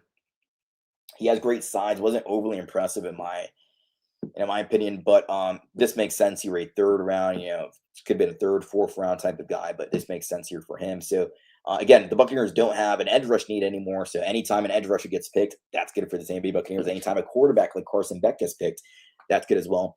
The Cardinals, they did a lot of homework on Cole Payton. And Cole Payton was the quarterback out of North Dakota State University. 1-year starter. But I viewed him as a guy who could potentially, he has a size, he has speed, he has a big arm. When we're talking about Cole Payton, I could have seen him. I could see him also being the 4th quarterback being taken here over Nussmeier, over Aller. But he's an interesting quarterback. Maybe if he's there in round 4, if the Buccaneers want to go quarterback, but I know they're intent on extending Baker Mayfield, so I can't see him really going to Buccaneers. And let's see, somehow trade back, acquire an extra draft pick, and just find a way to have additional capital to take a quarterback and it being a luxury pick at this point. But Cole Payton, I can see him being the next quarterback being taken off the board. He's a guy who reminds me a lot of Josh Allen, but he's a lefty. He had so much time working behind that North Dakota State Bison offensive line. I believe he had like 3.33 seconds, somewhere in that range of time behind the pocket, which was, I believe, most for any of the quarterbacks in this year's draft class. In the NFL, you're not going to have that much time. I believe Baker Mayfield has somewhere around 2.67 seconds on average after the snap to make a decision and process what was going on. So the fact that Cole Payton, he has all the intangibles, but the fact that he's very raw, 1-year starter. Cam Miller was a starter last year. He went to the 7th round last year to the Las Vegas Raiders. It's Cam Miller. Cole Payton finally got the chance to start last year for the Bison, that football program, and he did really well for himself. But again, he had way too much time. He's working against lesser talent. So it's not like he can come in right away and be your QB1. It's going to take maybe a few years for him to develop, but he needs those practice reps. He needs to learn a system, all those kind of things. But he has the intangibles to be a really good quarterback if he can go to the right destination. Yeah. So, Miguel, Elijah Sarratt is my favorite wide receiver in this year's draft class. The problem is he's not a burner. And I think some teams, if you're not a burner, if you're not a fast guy, he has really a lack of speed to his game. I think I don't know if he ran in the 40, but I think the projections, if he did run, was going to be around like 4 5s around there. So he doesn't have great speed, but his route running, he's one of the best separators in this year's draft class, had 15 touchdowns last year for the Indiana Hoosiers.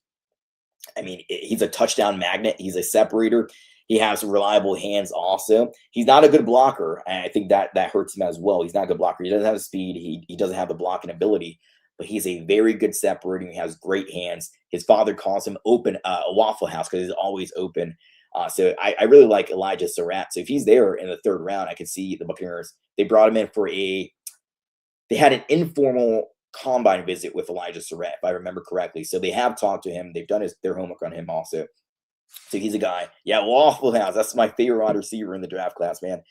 I mean, if you can get open and you can be dependable and your quarterback can trust you, I mean, what more can you ask for? Some guys have speed, but the only way they can get speed, create separation is by using that vertical speed and going down the field. You think about a guy like Deshaun Jackson, that vertical speed, deep threat.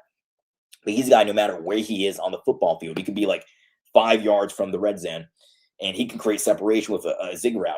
He just finds ways to create separation from his cornerback, from the guy defending him. I think that separation, his hands are something that are very valuable. And he's a guy who can be, for right now, he could be a reserve. He can be your wide receiver 4 working behind Chris Godwin Jr. and Emeka Buka and J-Mac. You let those guys shine. You let them get the reps. But anytime one of them needs to come out, or you get an injury at that position, Elijah Sarratt comes in and you have really no drop-off. You have a really solid player, and he's one of your future wide receivers at that position. You would have in the future, once Chris Godwin Jr. retires, you have J-Mac, you have Emeka Buka, you have Elijah Sarratt. I really like him a lot. Yeah, some more intelligence. He is more of an intelligent wide receiver. Yeah, that's how he's able to create so much separation. He's high football IQ guy. When you see him working in zones, he finds the soft spots, even against man coverage. He has a 89 PFF man coverage grade. He's just a really smart wide receiver. I really like him. All right, the Eagles are picking at pick 68 here. Let's see who they go with. All right, so the Eagles go with the huge tackle out of Miami. They go with a huge tackle out of Miami, 6'9", 346 pounds. He was working opposite of Francis Mauigoa. Francis Mauigoa, the right tackle. He was in at left tackle. Big physical guy. I know the Philadelphia Eagles love their big offensive linemen. I believe Lane Johnson came back, right? So this is not like an immediate starter for them, but he's a guy who can learn behind Jordan Mailata and Lane Johnson and be that future offensive tackle for you once Lane Johnson retires. And for right now, he could be your swing tackle. If one of those two guys go down, they have solid depth with Markel Bell. So I like that pick for the Eagles. They've had a good draft for themselves too. Lemon, Stowers, and now Markel Bell. Good picks for them. All right, so yeah, so we talked about Elijah Sarratt. To go back to him real quick, just a really high IQ football player. He just understands how to get open. He's always kind of figured out how to get open. I really like him a lot. So if I had my choice, I'd go either right here, Keontae Scott, tight end, take a tight end because we see a run going on tight end, or Elijah Sarratt if he is still on the board here. Or you could go Kyle Lewis, like I said earlier, get really creative. If they want to go double dip on linebacker, you create some depth. And you also have your 3rd down linebacker who can come in as Josiah Troder is still learning how to play in man and zone coverage. All right, the Bears going to pick here, pick number 69, and we'll see who they pick. Again, Buccaneers pick coming up real shortly, pick 77. So been a long night here, been going on for 2 hours and 42 minutes.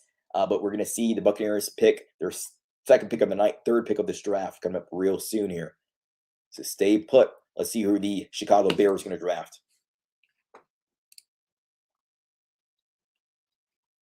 Yeah, Miguel says, or Scott. I like Keontae Scott too. Remember that idea of that Reuben Bain Jr., Keontae Scott playing again on the same defense. I mean, think about, as they're talking here, when you think about Todd Bowles' defense, it's always been, we're going to stop the run first. We're going to stop the run, and we're going to make teams one-dimensional. They have to pass. And you have Reuben Bain Jr., you have, let's see where the pick is real quick. So the tight end run is going on here. If the Buccaneers want a solid tight end, they have to probably pick him here in the 3rd round. So you still have Delp on the board. You still have Raridon on the board. I like both of those guys. I like Raridon a little bit more because of his size and the fact that he could be a red zone threat. You lose a red zone threat now with the San Francisco 49ers stealing Mike Evans away, right? But Ray Rodon, you have Ray Rodon still on the board from Notre Dame. You have Oscar Delp still on the board. You have Keontae Scott, we talked about. You have Elijah Sarratt. You have Ted Hurst. You have Chris Bell. I don't know if the Buccaneers will be insanely high on those guys. I think the other options will be more likely. But again, they drafted Josiah Troder. I would have thought that they would have gone that route. I thought they would have gone with a every down type of linebacker. But they believe he can probably develop into an every down linebacker. So let's see how this all plays out. But another tight end, Sam Roush, going here from Stanford. All right, so 7 picks away here from the Buccaneers selecting again. We're going to see the San Francisco 49ers pick again at pick number 49. What do you say? Miguel says here, would you say that Kyle Lewis and Scott are very similar? So a lot of draft analysts, like, for example, Bucky Brooks, have Kyle Lewis as a big nickel option or a safety. So yeah, in terms of both of them are seen as nickel/safety players. Both can do it against the run. Both can have coverage skills, of course. So yeah, I would say that they're pretty similar players in that aspect. I think Scott is more physical. He's more aggressive. Okay, so Romello Height goes off the board here. That's good for the Buccaneers. Another edge rusher goes off the board. He's a speed rusher, third down pass rush specialist, a guy who wouldn't necessarily trust working against a run, but as a pass rusher in obvious pass situations, you put him out there, I'm okay with that. And the 49ers, of course, have Nick Bosa. They have a lot of talent. Now, Bryce Huff did retire this offseason, but he comes in now as your third down specialist. That was what Bryce Huff was, your third down specialist. And now Romello Height is going to take that role from him, given his retirement. But yeah. So Kyle Lewis and Scott, both guys who, if you bring them in, you can potentially have them as a big nickel. But for the Buccaneers, I could see him, since they have already Jacob Parrish playing that nickel position. I mean, he could play inside linebacker on third downs, or if you want to get creative, you go in 4-3 situations at times, or you do use him as a big nickel, you permanently move Jacob Parrish to the outside. All right, 71 now. Slowly getting there to 77. We're building this up here. The Commanders on the board now. They have not selected yet, so maybe trade, or they're just trying to decide who they're going to pick here. But next would be the Commanders if we get a commercial break here. All right, so you got the next 3 picks. You have the Washington Commanders, who went back to their old Super Bowl era uniforms, which I really like. They have next after them the Cincinnati Bengals picking.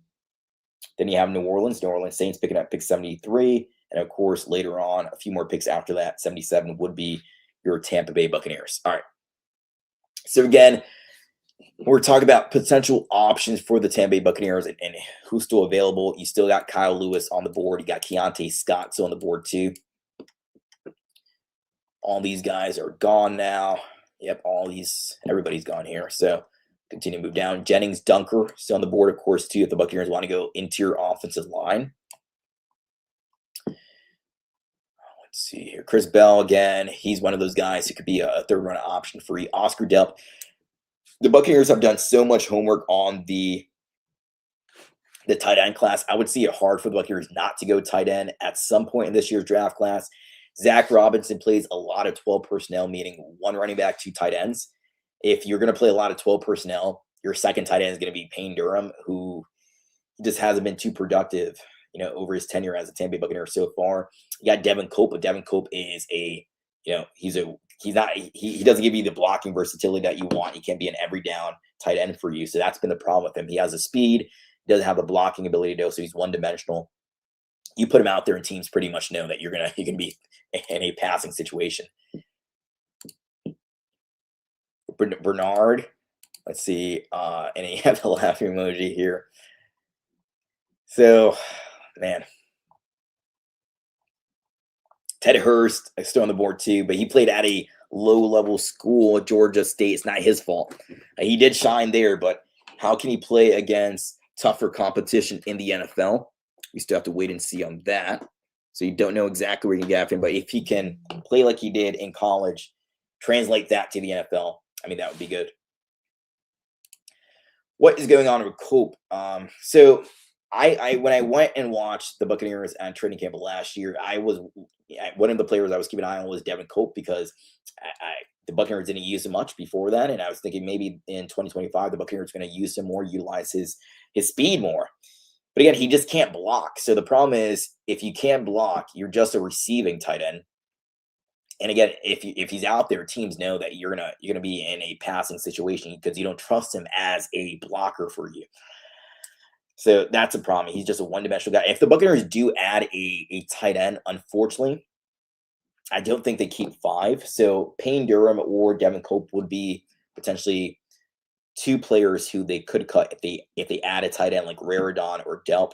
I just don't see them keeping 5 tight ends. They could, but Payne Durham or Devin Cope are 2 guys. But he has the speed, but doesn't have the blocking ability. So that's the problem with Devin Cope. It just can't be a solid blocker for you. But maybe get creative and you just use him around different ways. Oh yeah, so Bernard being I remember him coming up from Nigeria. Bernard, 6'4.5", 306 pounds. Yeah, he's the one he came over. He didn't play any college. He has like a really low body fat percentage, right? He's like all muscle. He's a freak athlete, like you mentioned here, defense tackle / edge rusher. He would have to learn how to play, football, at a high level like this. But I mean, from a physical standpoint, you can't teach that type of size and strength. So he would be a nice project player if you want to bring him in. But thank you for reminding me about Bernard. Yep. All right, so the Commanders are now on the clock, picking at 71.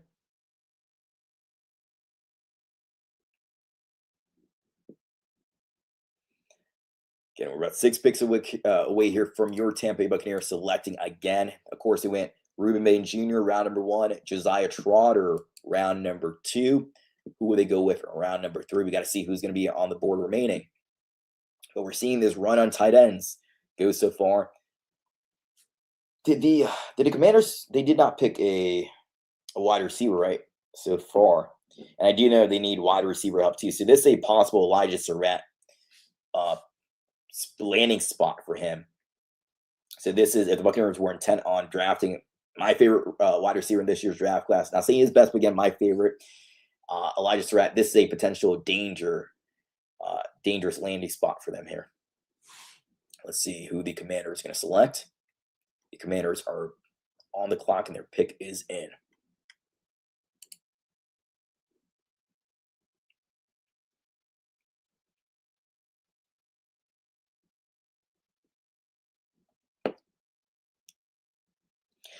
So I was waiting for the pick here.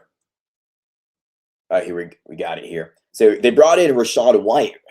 He was wanting to play with Jaden Daniels, and he gets that chance now back with his ASU quarterback. Yep, they went with Sonny Styles around 1.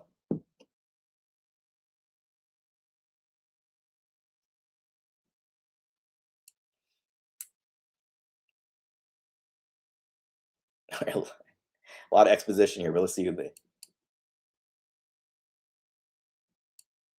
Yeah, okay, so like I talked about, they need wide receiver help, and I didn't think they drafted wide receiver up to this point, and they did not. So again, I was talking about Elijah Sarratt being a potential landing spot for the Commanders here, and it's not, luckily for the Buccaneers, and if they're intent on drafting him again, it's not Elijah Sarratt, it's Antonio Williams from Clemson. But again, I know Jason Licht's type of wide receiver, and it's that Elijah Sarratt type of wide receiver. He's very similar to Chris Godwin Jr. and to Emeka Buka. He can't block as good as those 2 guys can, but he can create better separation than those guys, I would say. So he's an option in round 3. I had him in my mock draft. I had the Buccaneers going with Elijah Sarratt in the 3rd round. Eli Raridon in the 4th round, but I don't think he's going to make it there to the 4th round anymore. There's a run on these tight ends, and if they want a tight end, if they prioritize the tight end position right now over the wide receiver position, I can see a tight end happening here. Again, we still got a few picks left, but you got Keontae Scott, We got Kyle Lewis, Jennings Dunker. There's still plenty of good options for the Buccaneers leading up to pick number 77 to close out the night. I don't see them also going back into the fourth round. They could, but I don't see Jason Light trading back in. I think he hasn't traded back yet, so he's still limited with his 7 picks. He loves his draft picks. Let's see. The Bengals pick is in, and then we'll get to our next comment.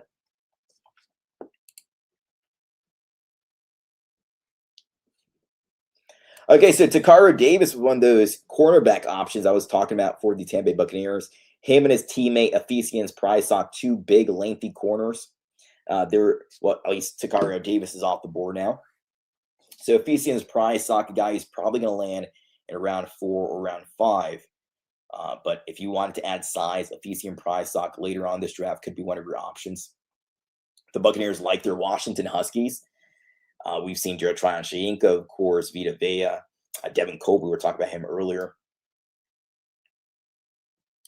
All right, so Takara Davis goes off the board here. We got the New Orleans Saints. You got the Browns, the Ravens, I believe, at pick 75, and then 76, and 75 is the Miami Dolphins. All right, so right away after the selection here by the Bengals, the Saints, their pick is already in. Again, they took Jordan Tyson earlier in this draft in round number 1, getting an extra pass catcher, solid wide receiver if he can be healthy. Again, nightmare situation for the Bucs because their cornerbacks, they need to improve their game. They need to step up. Benjamin Morrison needs to stay healthy and he needs to further develop, of course, in year number 2. I think Jacob Parrish was very solid with what the Buccaneers asked him to do. They moved him around a lot also, inside, outside, depending on what was going on around him with injuries. And Isaiah McCollum just had a down year. We talk about his focus and his confidence, all these things. That was all lacking after his extension in 2025, right? The Saints. We'll get to Miguel's comment here in a moment. Let's see who the Saints are selecting.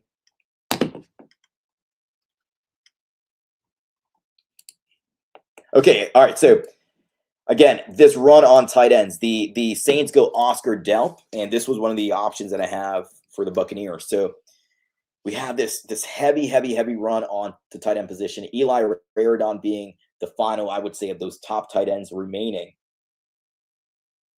Max Clear was already taken. Eli Stowers, of course, already taken earlier. Jack Endry is still on the board too. So Eli Raridon, Jack Endry, 2 guys. I mean, the tight end options are drying out a bit here for Tampa. Miguel, let's get to these comments here.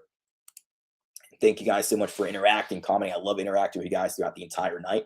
I still can't believe he's falling this far. Yeah, Elijah Sarratt continues to fall, and he cleared right here with Elijah.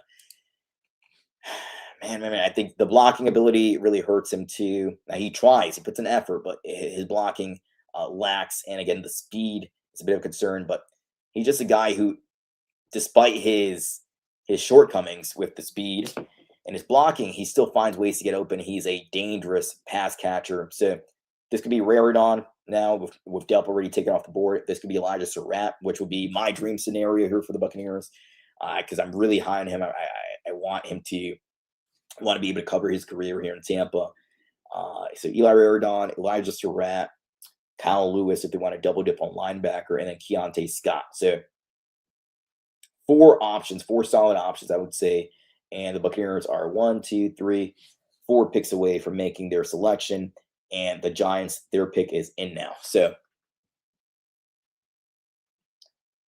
we're coming up on the Buccaneers here. Jennings Dunker's on the board too. I can't forget about him.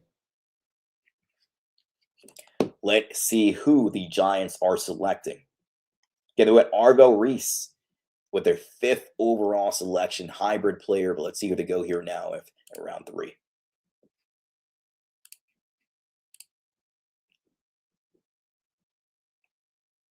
Okay, so big X wide receiver. There's not too many solid ones in this year's draft class. The Giants just took one here.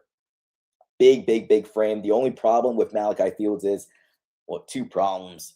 Lack of not lack of size, lack of speed with Malachi Fields. I believe he decided not to run the 40 also. I think that probably would have hurt his draft stock because he probably would have been maybe around a 4-6 type of guy.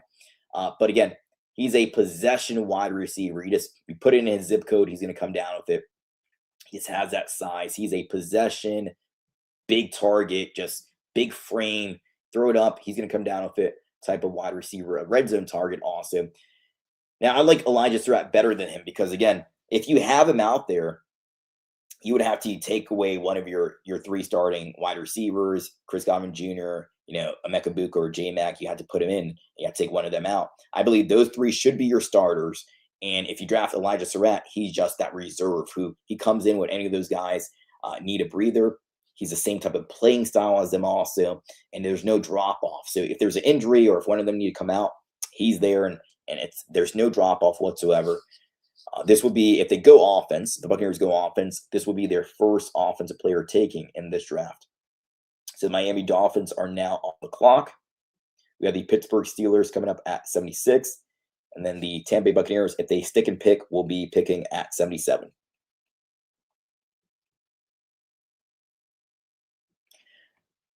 All right, so interesting draft so far. Again, this is what we were talking about here. Elijah Sarratt being one of those potential options for the Buccaneers at 77. I really like him a lot. Max Clear already taken off the board. Sam Roush taken off the board. Marlon Klein out of Michigan taken off the board also. Ted Hurst is still there. Julian Neal is still there. I wasn't a big fan of Genesis Smith, but he was the Buccaneers did have a combine meeting with him. I believe it was a formal meeting with Genesis Smith. I'm not a big fan of Chris Brazzell. So the reason I don't like Chris Brazzell, he is 6'4", 6'5". He runs like a 4.3. He, somewhere in that 4.3 range. But I know there's character concerns with him. But I was watching his film versus Georgia, and I just turned it off because I didn't like what I was seeing. If he's not involved, at least what I saw in Georgia, if he knows the ball is not coming his way, he literally walks out of his stance. He just walks. He doesn't even sell the play. He doesn't try to help out his teammates. He just walks out of his stance if he knows the ball is not coming his way.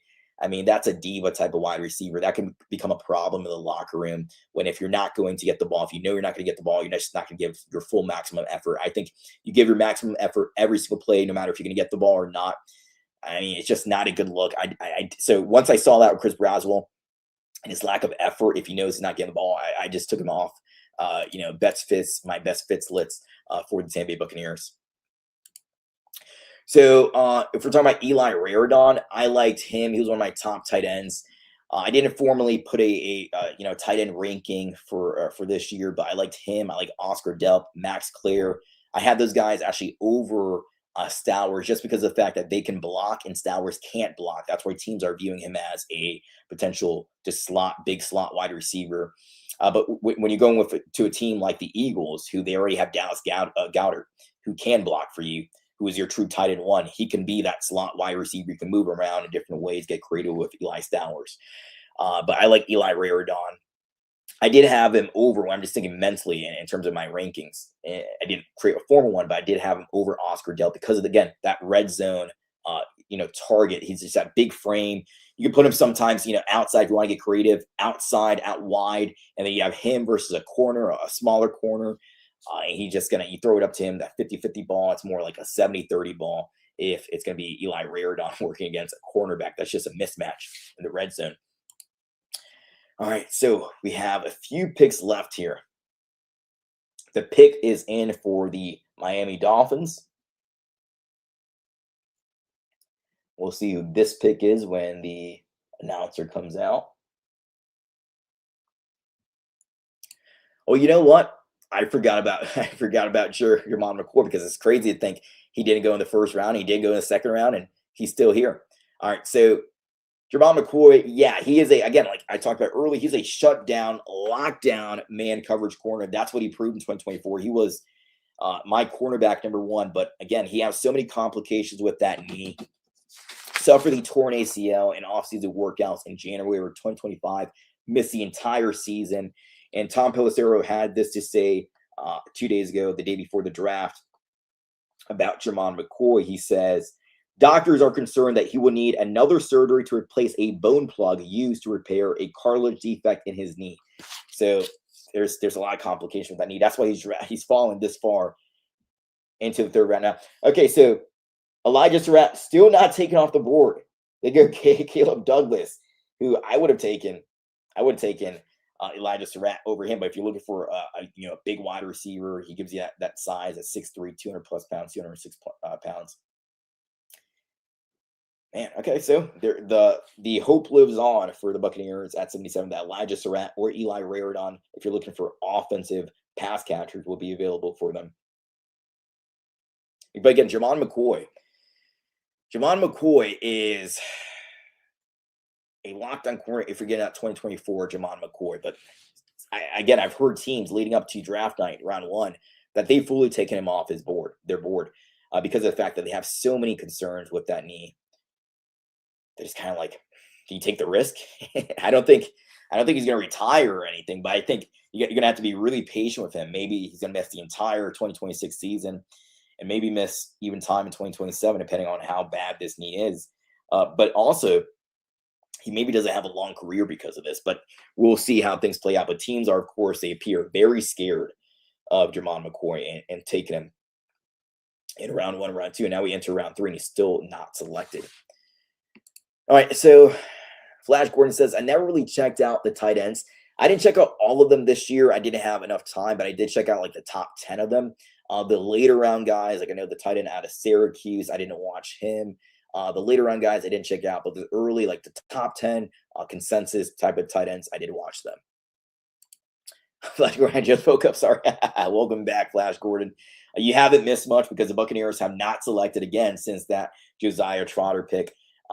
30 picks ago at this point in round number 2.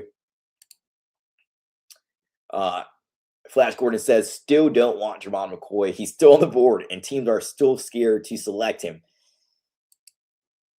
Man, how far does he fall if he continues to fall, though? I don't think he goes to the Steelers because they drafted or they signed Jamel Dean. They have a few cornerbacks that they drafted over the past few years. And a Flash Gordon says, want a corner, but I doubt there's any there.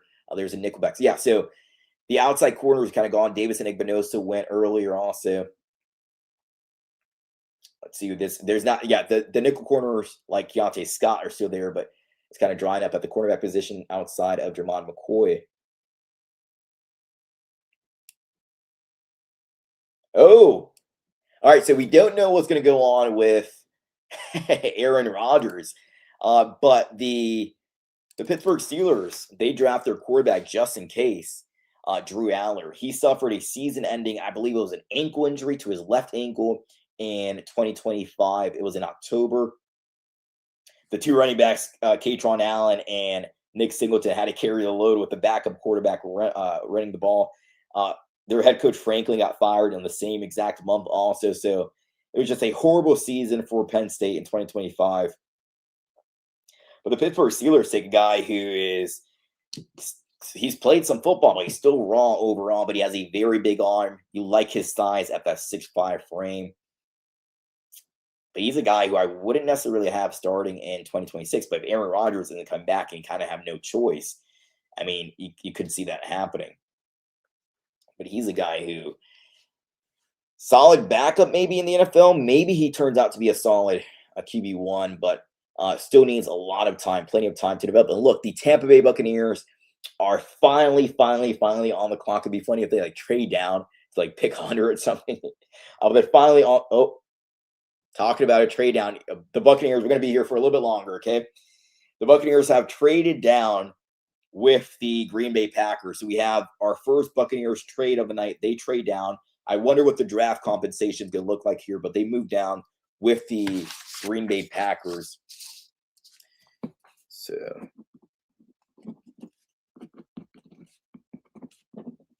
all right, so we've been waiting for a long time. We're going to wait a little bit more here because the Buccaneers trade down with the Green Bay Packers in round number 3. What is the trade compensation? The Buccaneers have a lot of depth needs that they can address through this draft. They have concerns at cornerback, of course, safety. They can add extra tight end, add extra wide receiver, add extra quarterback too if they don't believe that there's a risk that Baker Mayfield might not be a guy that they end up extending. They want to, but we don't know how the season's going to turn out. We don't know the type of money he's going to demand. But we've been waiting for a very long time to hear this.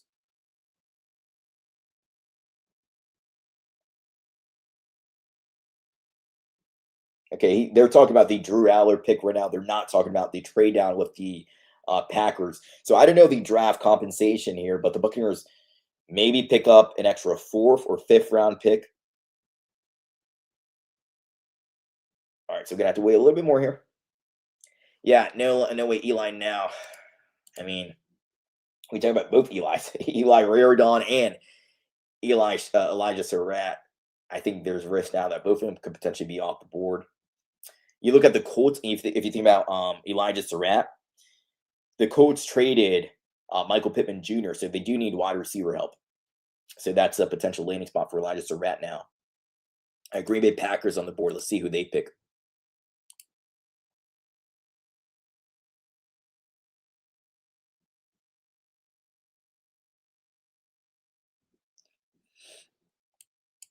All right, so you look at the teammate here of Josiah Troder. They go with Chris McClellan to get some help in the interior defensive line.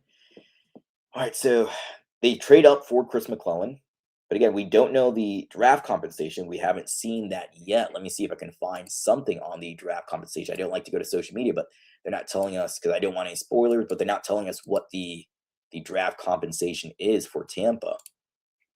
Let me see if the Buccaneers, either communications team or the team itself on a social media team, has explained this pick yet, this trade down. Nope, not seeing anything here. If you know the compensation, you could drop that in the comments also, so I can see if you found that yet. Buccaneers trade down. Let me see if Greg Allman has, if he understands the compensation yet. Okay, so according to Greg Allman, and thank you, Greg Allman, one of the best doing it. A lot of respect for Greg Allman. According to Greg Allman, the Buccaneers trade down 7 spots and they pick up a 5th round draft pick. So they add an additional 5th round pick to move down 7 spots. So we're not going to have to wait all night. They didn't move down to pick 100, but they pick up an extra 5th round pick in the process. You think about in the 5th round, who some guys could be. You can see maybe if he makes it there, a Ephesians Prysock, maybe a quarterback if they want to go that route. But I don't know. You already have Carson Beck off the board. You already have Drew Aller off the board too. I think we're probably going to see Nussmeier and Cole Payton get off the board here soon also. Mason Reiger, edge rusher, if they want to go edge again. I had him in my mock draft in the 5th round out of Wisconsin. Spent 1 year in Wisconsin. The rest of his years were at Louisville. Ephesians Prysock, we talked about him. If he makes it to the 5th round, a few options there. Landon Robinson hasn't been taken also. There's a question mark where Landon Robinson could go. Caleb Proctor, he is the defensive tackle prospect out of Southeastern Louisiana. If they want to go with a small school guy, he can rush the passer, but that's at a very low level at Southeast Louisiana. But in his game versus LSU, he did perform in that game. So that was the top game for him that season. He performed pretty well. He had a great game. I believe he had a sack and a few tackles for losses. So you look at some later 5th round guys. We're not there yet, but they had an extra 5th round draft pick.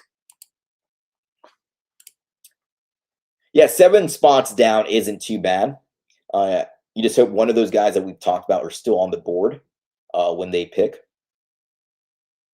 But 7 spots down and you pick up a 5th round draft pick, you pick up an extra player, that's good. And you can use that as trade bait later on, or you can use it to just stick and pick and you have an extra pick. Now you have 8 picks overall for your draft haul.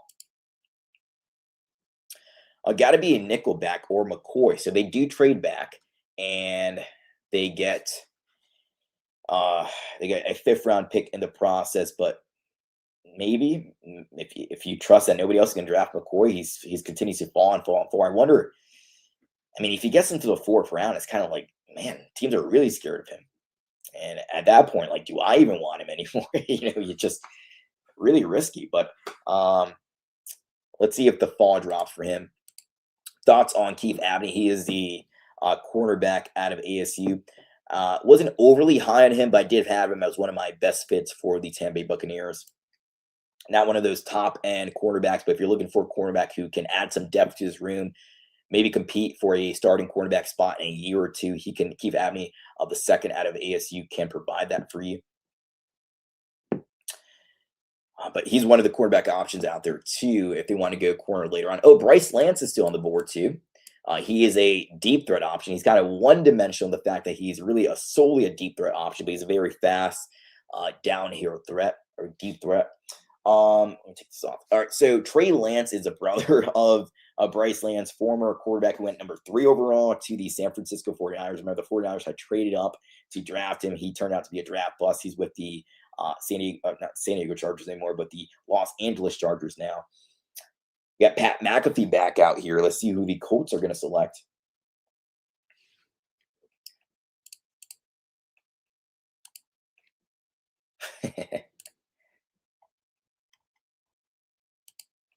The Colts brought back Alec Pierce, wide receiver, this offseason. They signed him to a big extension. They're able to re-sign him. They also kept Daniel Jones, who suffered an injury at the end of the season. Really knocked him out of playoff contention after that. They had to bring back, 40-something-year-old Phillip Rivers, who was way past, you could tell he was way past retirement at that point. But they brought him back to try to attempt to save the season, but he ended up being benched later on. All right, let's see. Who is this pick going to be for the Indianapolis Colts?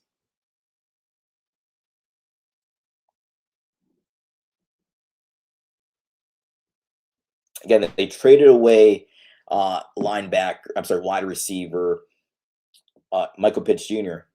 Oh, they go safety. A.J. Halsey was still on the board. I forgot about A.J. Halsey. His nickname is Mr. Give Me That. Just a turnover machine for LSU. I had him as my safety number 4 in this draft class, and he falls all the way down here to the bottom end, mid-3rd round.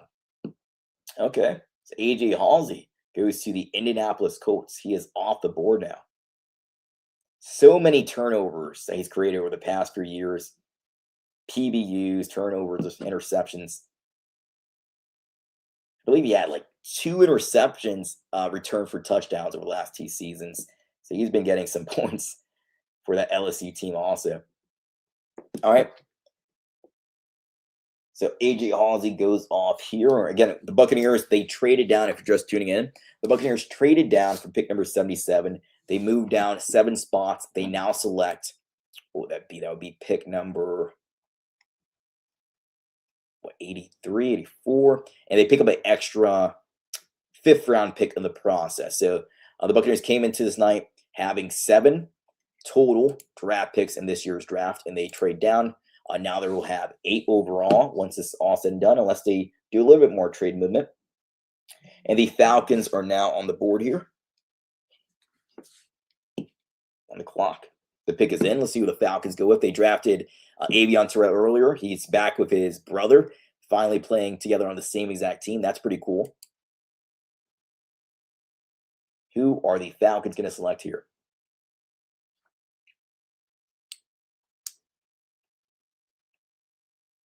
I as soon as he said we're gonna keep it red and black, I need Georgia, and it just connected right away. Zachariah Branch. That he's a smaller wide receiver, I believe, 5'11". He has some speed. He plays quick. He's a yak guy, so you give him the ball, he's gonna do the rest after the catch. He did get arrested recently, but I believe it was for a traffic violation. It was a 5'8", so a little bit smaller than what PFF had him as. But he got arrested for blocking a sidewalk or something like that. It was pretty bizarre. Right before the draft too. It was a day or 2 before the draft. Didn't scare the Falcons. It was blocking a sidewalk. You can get your car towed for that. you didn't get arrested for that necessarily. But we didn't know all the details, of course, too. But Zachariah Branch. The Falcons moved on from Darnell Mooney. I believe he went to the Giants. He was dealing with a shoulder injury in 2024, didn't produce much in 2025. He was supposed to be that guy who can provide some after the catch ability. Remember, they have Drake London still on the team, Kyle Pitts, B. John Robinson. So they have a plethora of skill players. And now they add Zachariah Branch, fast, playmaking type of wide receiver, small. But you give him the ball and you let him do the rest. He becomes a punt return at times, it looks like out there.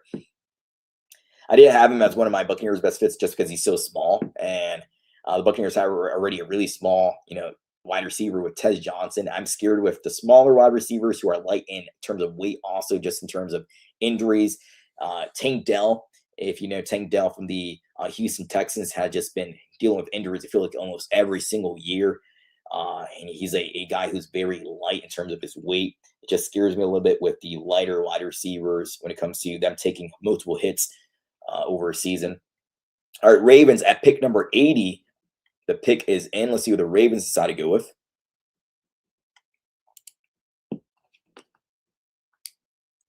Again, the tight ends, they're kind of going off the board. They lose. The Ravens lost this offseason Isaiah Likely. They still have Mark Andrews, but they lose Isaiah Likely. They lost another wide receiver, tight end also. They're tight end 3. So this could be a tight end here for the Ravens. Could be Jack Andrews. Could be Eli Raridon. One of those guys. Let's see who this is for the Ravens. So they go big wide receiver out of USC. So I did not expect him to go in the 3rd round. I had him as maybe a 4th round prospect, but he goes in the 3rd round here. I had him as a possession plus, a big wide receiver. Again, the spotlight for USC was on Mekhi Lemon, who played primarily in the slot. But you have that big Jacoby Lane on the outside, and he is a very athletic guy. Sometimes he tries to jump over players, defenders, but he has a lot of speed to his game too. He's very flexible. He's an athlete. Yeah, he comes out, as the highlights showing here, with some tremendous. He had multiple games with these one-handed touchdowns in the red zone. Very athletic, can give you a lot after the catch as well. So you see his ability after the catch here too. He was a possession plus for me because he's not an extremely, a yak guy like if he was a 5'11 or 5'8 Zachariah Branch, but he could provide a lot of yak, potential for you with that big size and that frame. Good size, good speed, good athleticism. The Ravens got a good pass catcher to add to that room to have Zay Flowers, also another pass catcher for Lamar Jackson. All right, night continues here. The Jacksonville Jaguars already took a tight end, so I can't envision them going tight end again. Eli Raridon or Jack Andrews here out of Texas. After the Jacksonville Jaguars pick, you have 82 overall. That is the Minnesota Vikings. And at 83, the Carolina Panthers, NFC South rivals. The winners, unfortunately, right, for Bucs fans, of the NFC South. The Saints couldn't finish off the job at the very end of the season. Remember the tiebreaker situation with the Panthers and the Buccaneers. If the Falcons would have won the final game, it was going to be the Panthers. And if the Saints could have won, it was going to be the Buccaneers in the playoffs. Either team would have ended up facing the LA Rams, which happened. The Panthers just couldn't get past the Rams. All right, the pick is in for the Jacksonville Jaguars. They lose Travis Etienne. So this could be a running back potentially. You could see a guy like maybe Mike Washington Jr. out of Arkansas. Big running back, has a lot of speed to his game. Ran in the 4.3s in the combine. So this potentially could be a running back. They lost linebacker Devin Lloyd too. So this could be a linebacker as well. Kyle Lewis potentially.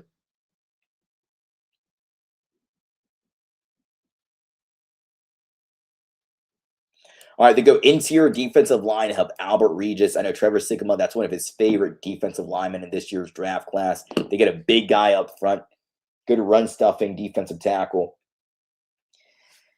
All right, so we're still going down to pick 84, I believe it is here for the Buccaneers, 84, 85. Again, the Buccaneers would have picked 77, but they traded down, picked up an extra 5th round draft pick. Thought it could have been running back for them with Mike Washington Jr. out of Arkansas still be on the board. You have also Jonah Coleman, who's still on the board too, out of Washington. Both of those two running backs. You have also the Penn State running backs, both of them. Katron Allen, who had over 1,200 rushing yards on the ground. Nick Singleton is still on the board too for teams that want to go for running back. I don't envision the Buccaneers going for running back, but just it would be good if a few running backs go, right, before the Buccaneers pick. Here are the Buccaneers. You see 84 coming up soon. So we have 82 Vikings, 83 Panthers, 84 the Tampa Bay Buccaneers. All righty, so 2 picks after this one here. So we got 2 picks away here. I know the Buccaneers did some research and their homework on Devin Moore. He's the cornerback out of Florida, but he's been often injury prone. He's a big corner, but I did not have him as one of my best fits for the Buccaneers just because of those consistent injury concerns. If we look at Devin Moore, in 2022, he had a shoulder injury. When we're talking about the big, lengthy corner out of Florida. 2022, a shoulder injury. 2023, he had a back plus concussion injury. Took him out for multiple games. 2024, a shoulder injury. In 2025, he was the healthiest he's been throughout his collegiate career. Only missed 2 games. But again, not a single season where he has not missed a game. So I know they've done their homework on him. They want to add size on this defense. But with the injury concerns, I feel like the Buccaneers always end up drafting, corner with injury concerns. And then, Jamel Dean, Carlton Davis, one of their biggest issues were not being able to consistently be out there on the football field. Your best ability is your availability, right? That's what we always hear in those 2 guys. Early in the career, oftentimes injured. We know Benjamin Morrison came in last year, was hurt throughout preseason, training camp, those kind of things, in and out also throughout the season. So you're looking for him to stay healthy this year. Hopefully that helps his development. The pick is in for the Vikings. We'll see who they go with. Again, Jermon McCoy still on the board when you think about best available players. Kyle Lewis still on the board also. ESPN has him as a safety here. Depending on what you want to do with him. Again, if the Buccaneers were to go Kyle Lewis, I could see in a situation where you have Josiah Troder out there on early downs, first and second down, and then on third down, obvious passing situations, you take him out and you put Kyle Lewis where he excels in coverage. So if they go there, and that's part of the vision that they have for those 2 players. Again, we have the Vikings at pick 82. We have shortly after that, 83 is the Carolina Panthers picking. And at 84, you have your Tampa Bay Buccaneers going to finish out the night with their final pick of day number 2. All right, so let's look at some available players. Garrett Nussmeier still be on the board. I can't see him going to the Vikings because they picked up Kyler Murray. They also have J.J. McCarthy still on that team. The Panthers, I can't see that being a possibility. You have Bryce Betcher still being on the board. Daniel J. Meyer actually had Bryce Betcher being above Josiah Trotter. You're just low on him. I was kind of low on him too, but we're going to let his career play out. We're going to see, how it turns out for the Tampa Bay Buccaneers and Josiah Trotter. I'm sure he's going to give everything he has for the Buccaneers. So let's just see how this all plays out. If they want to go interior defensive line, Grayson Halton was a guy that I liked out of Oklahoma. I forgot about him at this point. He's a gap shooting interior pass rusher. So he can consistently get pressure on the quarterback, consistently get to the quarterback also. Had pretty good pass rush win rate for a interior defensive lineman. But I just want to see him use his hands a little bit better. If he can, I think you have a very solid play with him. But right now he just kind of shoots the gap rather than using his hands. His hands can become absent at times. That's something that really bothered me on the film.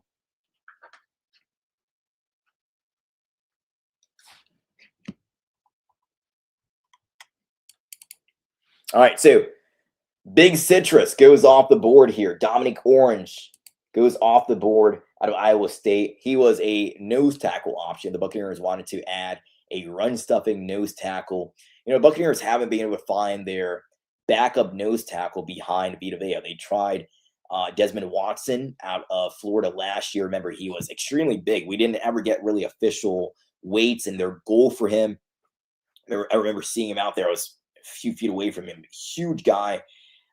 He was somewhere around the range of like 340, 350. It was just a safety concern to have him practicing out there at that size in this Florida heat. The Buccaneers primarily practice in training camp outdoors rather than being in their indoor practice facility. They use that more for night practices and also severe weather situations and sometimes walkthroughs.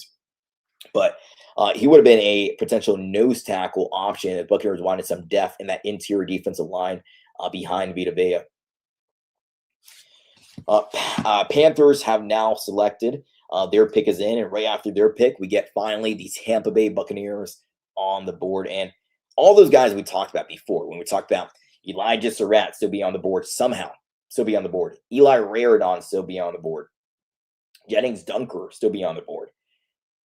Keontae Scott still be on the board. Jamal McCoy still be on the board. Kyle Lewis, linebacker, still be on the board. So a lot of players still available for the Buccaneers. Do they trade down again? That would be crazy, right? We've been waiting such a long time, but do you trade down again or just stick and pick? I think they just stick and pick at 84. But let's hear who the Panthers are going to select now.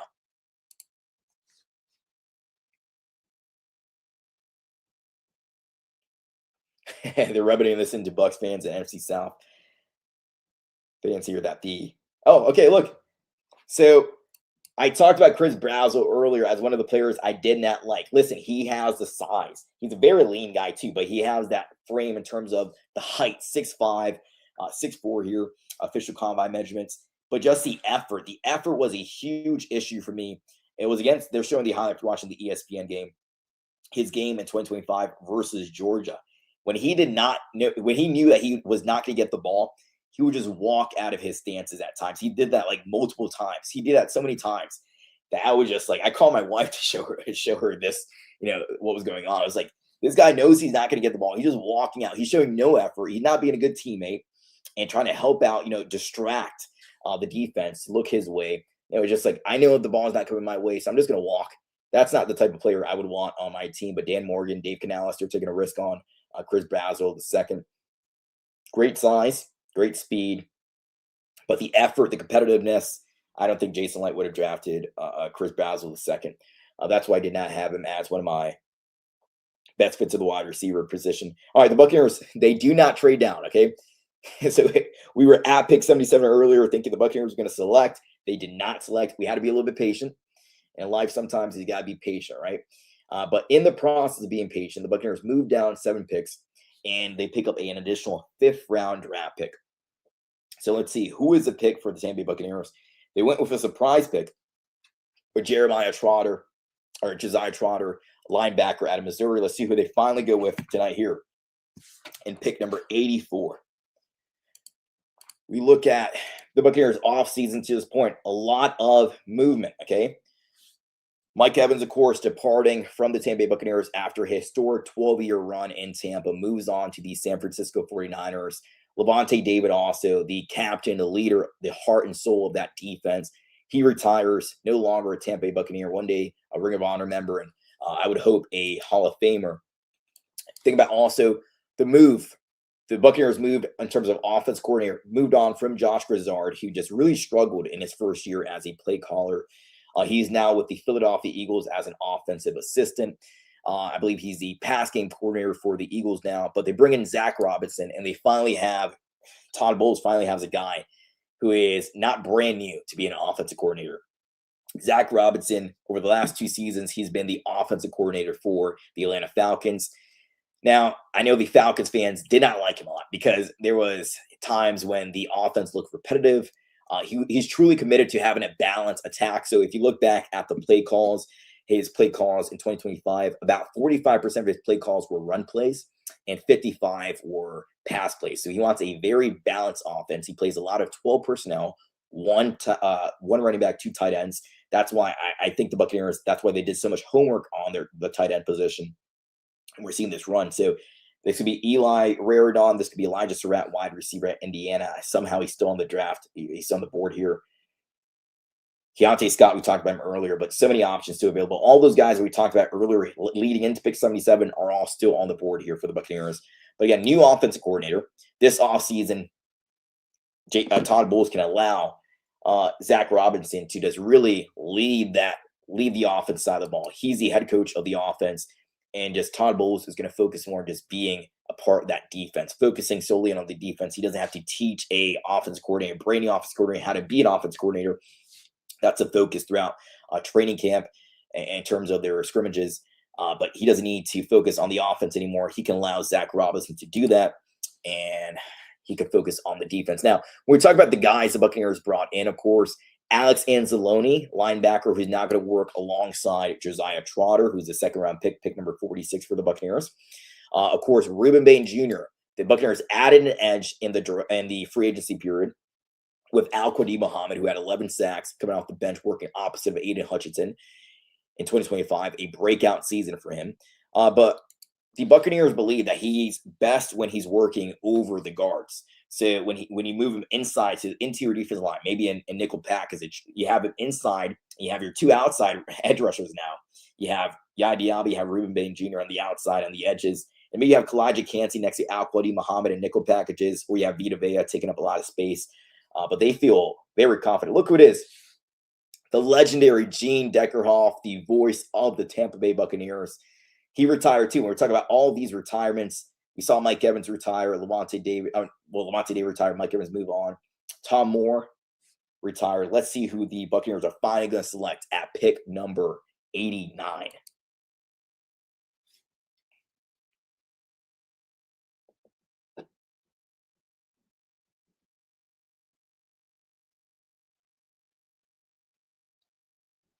Again, Gene Deckerhoff, longtime voice of the Tampa Bay Buccaneers, going to make this pick for the Buccaneers at pick number 84.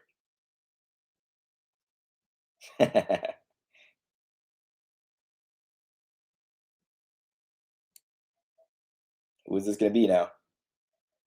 Did he go offense or defense?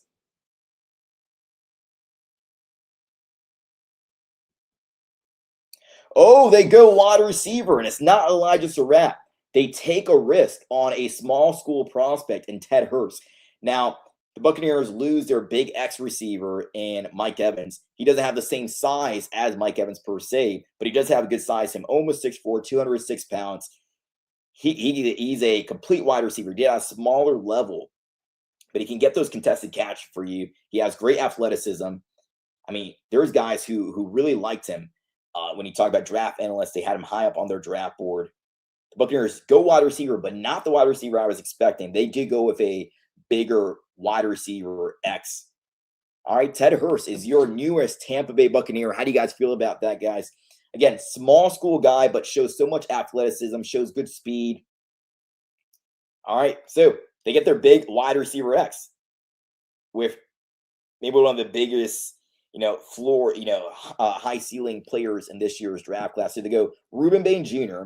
in round number 1, Josiah Troder in round number 2, and they do go with an offensive player in round number 3, and that player is Ted Hurst, big wide receiver, not as big as Mike Evans, but almost 6'4", 206 pounds. All right, so Miguel says, wow, yes. So we were talking about some offensive players, Eli Raridon, Elijah Sarratt. They don't go with any of those guys. They believe now Ted Hurst most likely going to be their starting X receiver. So he takes the spot of Mike Evans. Flash Gordon says, heard a lot about him, but I need to check him out. Yeah, small school guy. So he didn't get all the hype in this draft process, but those who watch him really like him. Again, he's very athletic. The question is, can he do the same? Can he play at the same level against tougher competition? He didn't play out of a school like Ohio State, like Emeka Egbuka or Cornell Tate or Jeremiah Smith, but he's playing at Georgia State. He did the most with the offers that he received, he made the most out of it, and he showed on film that he is athletic. He's a big wide receiver. You can trust his hands, can get those contested catches for you. Yeah, let's continue with these. Heard he did well in the Senior Bowl. We have Kay Leard saying Light has a great track record with wide receivers. You think about Chris Godwin Jr., you think about J-Mac. Think about, of course, Mike Evans' first ever draft selection. Tez Johnson, a 7th round pick, turned out to be a tremendous pick for the Buccaneers in terms of his speed and his abilities. You can use him more as a gadget player probably this year than they probably would have wanted to use him last year, but they really didn't have the chance to with all the injuries at the wide receiver position. Yeah, Pregnon. I forgot about Pregnon. Pregnon's still somehow, right? He's still on the board. He has not been selected yet. Wow. Okay, so Emmanuel Pregnon continues to fall. He's a guy, again, who I thought could have been entered the final end of round 1, but he's still there at what is now late round 3. Yeah, he proved himself there, yep, at the Senior Bowl. There goes David Sills or one of the Johnsons. So the Buccaneers go wide receiver. You still have Everett just went big wide receiver, big quarterback out of Georgia to the Steelers. So you still have Eli Raridon on the board, and I wonder if he's going to be available tomorrow for the Buccaneers if they want to go tight end at round number 4. But man, okay, so they draft an athletic, a contested catch guy, a big X wide receiver. We were hearing in the annual owners meeting that Todd Bowles believed that Jalen McMillan, he doesn't have the size that Mike Evans does, but he plays like a bigger wide receiver, and that if they need to have him out there on the X, they believe he could have done that. But now they're going to have Ted Hurst in that position. Opposite on the other wide receiver position, outside wide receiver, at the Z, you're probably going to have now Emeka Buka. And then your slot guy is going to be Chris Godwin Jr. So Jalen McMillan somehow finds himself not with a expanded role with the departure of Mike Evans, but now probably as the same role he basically had as a reserve. But with injuries, he'll get playing time most likely, and he'll come in when people need a break. But wow, okay. So very interesting draft for the Buccaneers so far. Reuben Bain Jr., surprise pick in the first round. Second round, you got Josiah Troder. Not the linebacker I would necessarily gone with, but I can see the vision that Jason Light and Todd Bowles has with Alex Anzalone being your coverage linebacker and your attacking linebacker being Josiah Troder. And then they get a big playmaker, a big XY receiver in Ted Hurst. And I was here, I think it was Greg Cassell, former long time. He's been in the league around in circles for a while. He was saying that if he would have played at a school like Ohio State or Oregon, he might have been a first-round draft pick. So it comes down to his, the fact that he just played at a smaller school. So let me know how you guys. We're gonna end this because most likely the Buccaneers will not be selecting again. But I'll make a video here soon about potential once the night 2 ends about players who the Buccaneers could potentially draft in round number 4. So some options going into tomorrow. But let me know, how do you guys feel about the Buccaneers draft haul so far? Again, Reuben Bain Jr., surprise pick that he lands to Buccaneers number 15. Jason Light doesn't even need to move up. He sits at number 15. Some teams called him and asked, hey, do you want to move up and take a player like Bain who's falling? He doesn't. He sticks and picks. Bain falls to their number 15. He takes them. Second round, Josiah Troder, attacking linebacker, physical, aggressive linebacker. Now, liabilities again in coverage, but I mean, he was a player that Todd Bowles and Jason Light both believed in most. And then, of course, in round number 3 now, they trade down, pick up an extra 5th-round draft pick, and draft Ted Hurst, your big X wide receiver. Probably going to need to adjust to the speed of the NFL and just working against higher level of competition. You think about who the competition is going to go up against in Tampa, Zion McCollum, Benjamin Morrison. It's not like Reuben Bain Jr., who iron sharpens iron, and is going to get to go up against Tristan Wirfs and Luke Gedeke. He's going to go up against, not the best cornerbacks, if we can say that, if we be honest and objective here, that Tampa has. But it might take some time for him to develop, but he could be a potential dangerous wide receiver. They move on from Mike Evans with Ted Hurst. And Miguel says, great job. You believe Todd Bowles and Jason Light tonight have done a great job and throughout the last 2 nights of the draft. So I want to thank you guys so much for watching our first 2 nights here in the draft. Let's see. Teams won't be able to run on us, the Bucs. Yeah, so Reuben Bain Jr. now, Vita Vea, hopefully he can stay healthy, and Kalijah Kancey next to him stay healthy. Ashawn Robinson, they brought him in. This defense is shored up. Josiah Troder, of course, a run stuffer, dominant attacking, run-stopping, defending linebacker. Thank you, my wife, for watching the whole time. You did a great job. Great show. Love you. Thank you. I love you, too. I'll be seeing you here shortly. But thank you guys so much for watching tonight. This has been a blast. This is the first time ever, last night and today, that I've gone live. And I can't thank you guys so much for watching. You guys have, there's many options. You guys, there's many channels. You guys know all the channels out there. But I can't appreciate you guys enough for staying here and watching throughout this night. And if you stayed for last night also, man, Miguel, you guys are the best. Thank you guys for watching, man. You're the best, bro. I appreciate you, man. I just love covering the Tampa Bay Buccaneers. I grew up watching the Buccaneers, now getting a chance to cover the team, getting a chance to interview a few players throughout the last few months also. Shelton Quarles, a few former Tampa Bay Buccaneers players also. I love being a part of this NFL world. And I hope that this continues, and I hope it can grow and expand Fear the Bay to larger and larger heights, because I got some big ideas for this channel, for our outlet here. Have to wonder who, Flash Gordon says, have to wonder who the Bucs think they're going to get.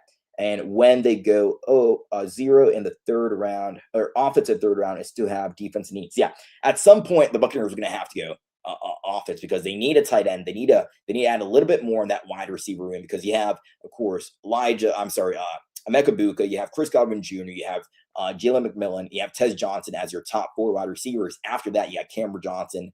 They didn't bring back they have Sills, who they brought in from the Falcons, but they didn't bring back Sterling Shepard. So, I mean, at some point they're going to have to go wide receiver and tight end, and they did it in round number 3. Now, round number 4, you could see them go offense again if a tight end like Eli Raridon is still on the board. Landon Robinson, let me just say, Landon Robinson is a potential guy who still has not gone off the board, and he reminds me a lot of Aaron Donald and Kalijah Kancey. Kalijah Kancey has not proven he can stay healthy, but if he can stay healthy, and if he could be a mentor for Landon Robinson, I think that would be a great landing spot. Him landing with the Tampa Bay Buccaneers, undersized, but he can provide so much. He's so aggressive. He's so mean playing the game. I really like his game. So again, thank you guys so much for watching. I'm going to film an episode once round 3 ends of who are some players the Buccaneers could draft in round number 4 tomorrow. But thank you guys so much for watching. I can't appreciate you guys enough. And let's see if I go tomorrow. I'm not sure if I'll go live tomorrow, but we'll see. Thank you guys so much for watching. I'm your host, Dan Morales, signing out. And I can't appreciate you guys enough. Thank you guys, my Fear the Big Gunners, for watching tonight. I hope you guys enjoyed the draft. It's off to a good start for Jason Light so far. And let's see how it continues tomorrow. Thank you guys.